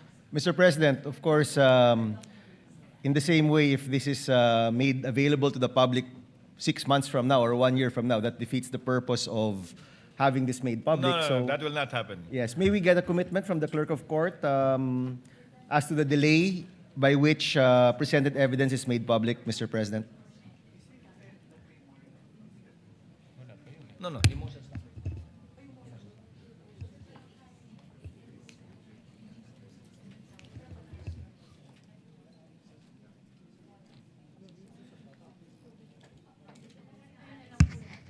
Let me clarify, Your Honor. I believe the articles of impeachment as well as its annexes have been uploaded. The answer as well as its annexes have been uploaded. And most of the exhibits that were marked, not all, are annexes of either the impeachment complaint and or the answer. Can the chair give you an update before the week is over as to a realistic timetable to upload in real time already? Again, except for the journal, which we need to approve. So we cannot upload the Wednesday transcript or journal until we meet again on Monday and approve the journal of Wednesday. So that would be the only delay, if at all, in uploading it. That should be the only delay. So if I take it correctly, Mr. President, the clerk of court will endeavor to upload all of the presented evidence in real time at the soonest possible time, except for the journal, which needs approval of the body. That is correct, Your Honor. Thank you, Mr. President. Senator Judge Cayetano Alan. Presiding Senator Judge, just a clarification. No? So no problem with complete transparency with any public records. But when we talk about evidence, precisely that's why we want a fair trial, due process. There's a process wherein the prosecution shall present evidence, then they will offer it. And then if there's a question as to the relevance or if it is prohibited, for example, if a evidence presented is a fruit of the poisonous tree, will we upload that? We haven't decided yet here whether we will accept it as evidence or not. So let me tell you first which ones personally I don't have a problem with. Don't have a problem with the public records in general being completely transparent. I have no problem with senator judges given time to review everything, and I assume we're all trained to consider only the evidence that is later on admitted, offered and admitted. So my problem is that, for example, no, if someone offers now, between now and the trial, wiretapped recordings, do we upload that when we have not made a ruling yet on that? So I just want to be clarified on that. The chair will clarify. As the chair said earlier, only the pleadings, motions, and memoranda filed by the parties, and insofar as the exhibits marked are concerned, only those attached as annexes to either the articles of impeachment and or the answer to the impeachment complaint. Insofar as documentary evidence is concerned, it will only be admitted, and if at all admitted by the court, and published once formal offer has been made. Until such time, we will not publish any documentary evidence even after being identified by a witness, because it is the formal offer that will determine its admission by the court after the Same party thing, rests. just to clarify, same with if we do issue a subpoena, duces tecum. The subject matter of the subpoena will not be published, but the motion for the issuance of a subpoena will. Thank you for that clarification. Thank you, Your Honor. Senator Judge Erwin Tulfo is recognized. What is your pleasure, sir? Thank you, Mr. President. Thank you, Mr. Presiding Officer. Just want to be clarified. I need a clarification, Mr. Presiding Officer, with regards to this Anti-Money Laundering Council documents or pieces of evidence that will be submitted here. Will it be okay if we tackle this in public, or shall we tackle evidence from the AMLAC during an executive session? I believe these is under the bank secrecy law, or we can tackle it because this is an impeachment court, Mr. Presiding Officer. What we will debate upon, if at all, on the scheduled date to be set by the chair is a debate on whether or not to issue the subpoena duces tecum ad testificandum in relation to AMLC records, not the actual records yet. Once it is granted by the court and is issued, it will have to be presented by the parties. We cannot tackle and discuss it in executive session, because anything and everything discussed in executive session cannot be revealed into the public and used by this court. Secondly, it can only be, if at all, revealed by a unanimous vote or consent by all the senator judges, which effectively hog ties that piece of evidence if we discuss and talk about it only in executive session. Whether or not it is to be made public, whether or not it can be legally obtained, will be decided by this court after hearing the oral arguments of the parties. Thank you for that clarification, Mr. Presiding Officer. What is the pleasure of Senator Judge Villanueva? Yes, Mr. President. Considering that we have been tackling and asking of pieces of evidence, I think there's a lot of questions with regard to the mahiwagang BIR box, Mr. President. Yung clarification lang po, where is it now and when are we going to transfer it to the Bureau of Internal Revenue? It is with the Clerk of Court in the Office of the Secretary General as instructed by the Chair. It should be sent back to the BIR by tomorrow morning in the condition that it was received, meaning sealed. The same. Thank you, Mr. President. Any other manifestations or motions on the part of the Senator Judges? Senator Judge Ontiveros is recognized. What is your pleasure, ma'am? Salamat po, Mr. Presiding Officer. Just to make a brief statement in support of the ruling recently proclaimed by the Presiding Officer on executive sessions. Thank you, if I may, Noted. Mr. Presiding And entered into the Officer. records. And just to add a little bit of that, Lady, may Mr. proceed. Presiding Officer, thank you. The executive session is only for Congress acting in its usual legislative functions, and impeachment trials do not contemplate executive session. So I join with the Presiding Officer in the call that he made, which I believe is the default also of this impeachment trial court for transparency as a general rule and as a default. Salamat po, Mr. Presiding Officer. Thank you, Senator Judge Ontiveros.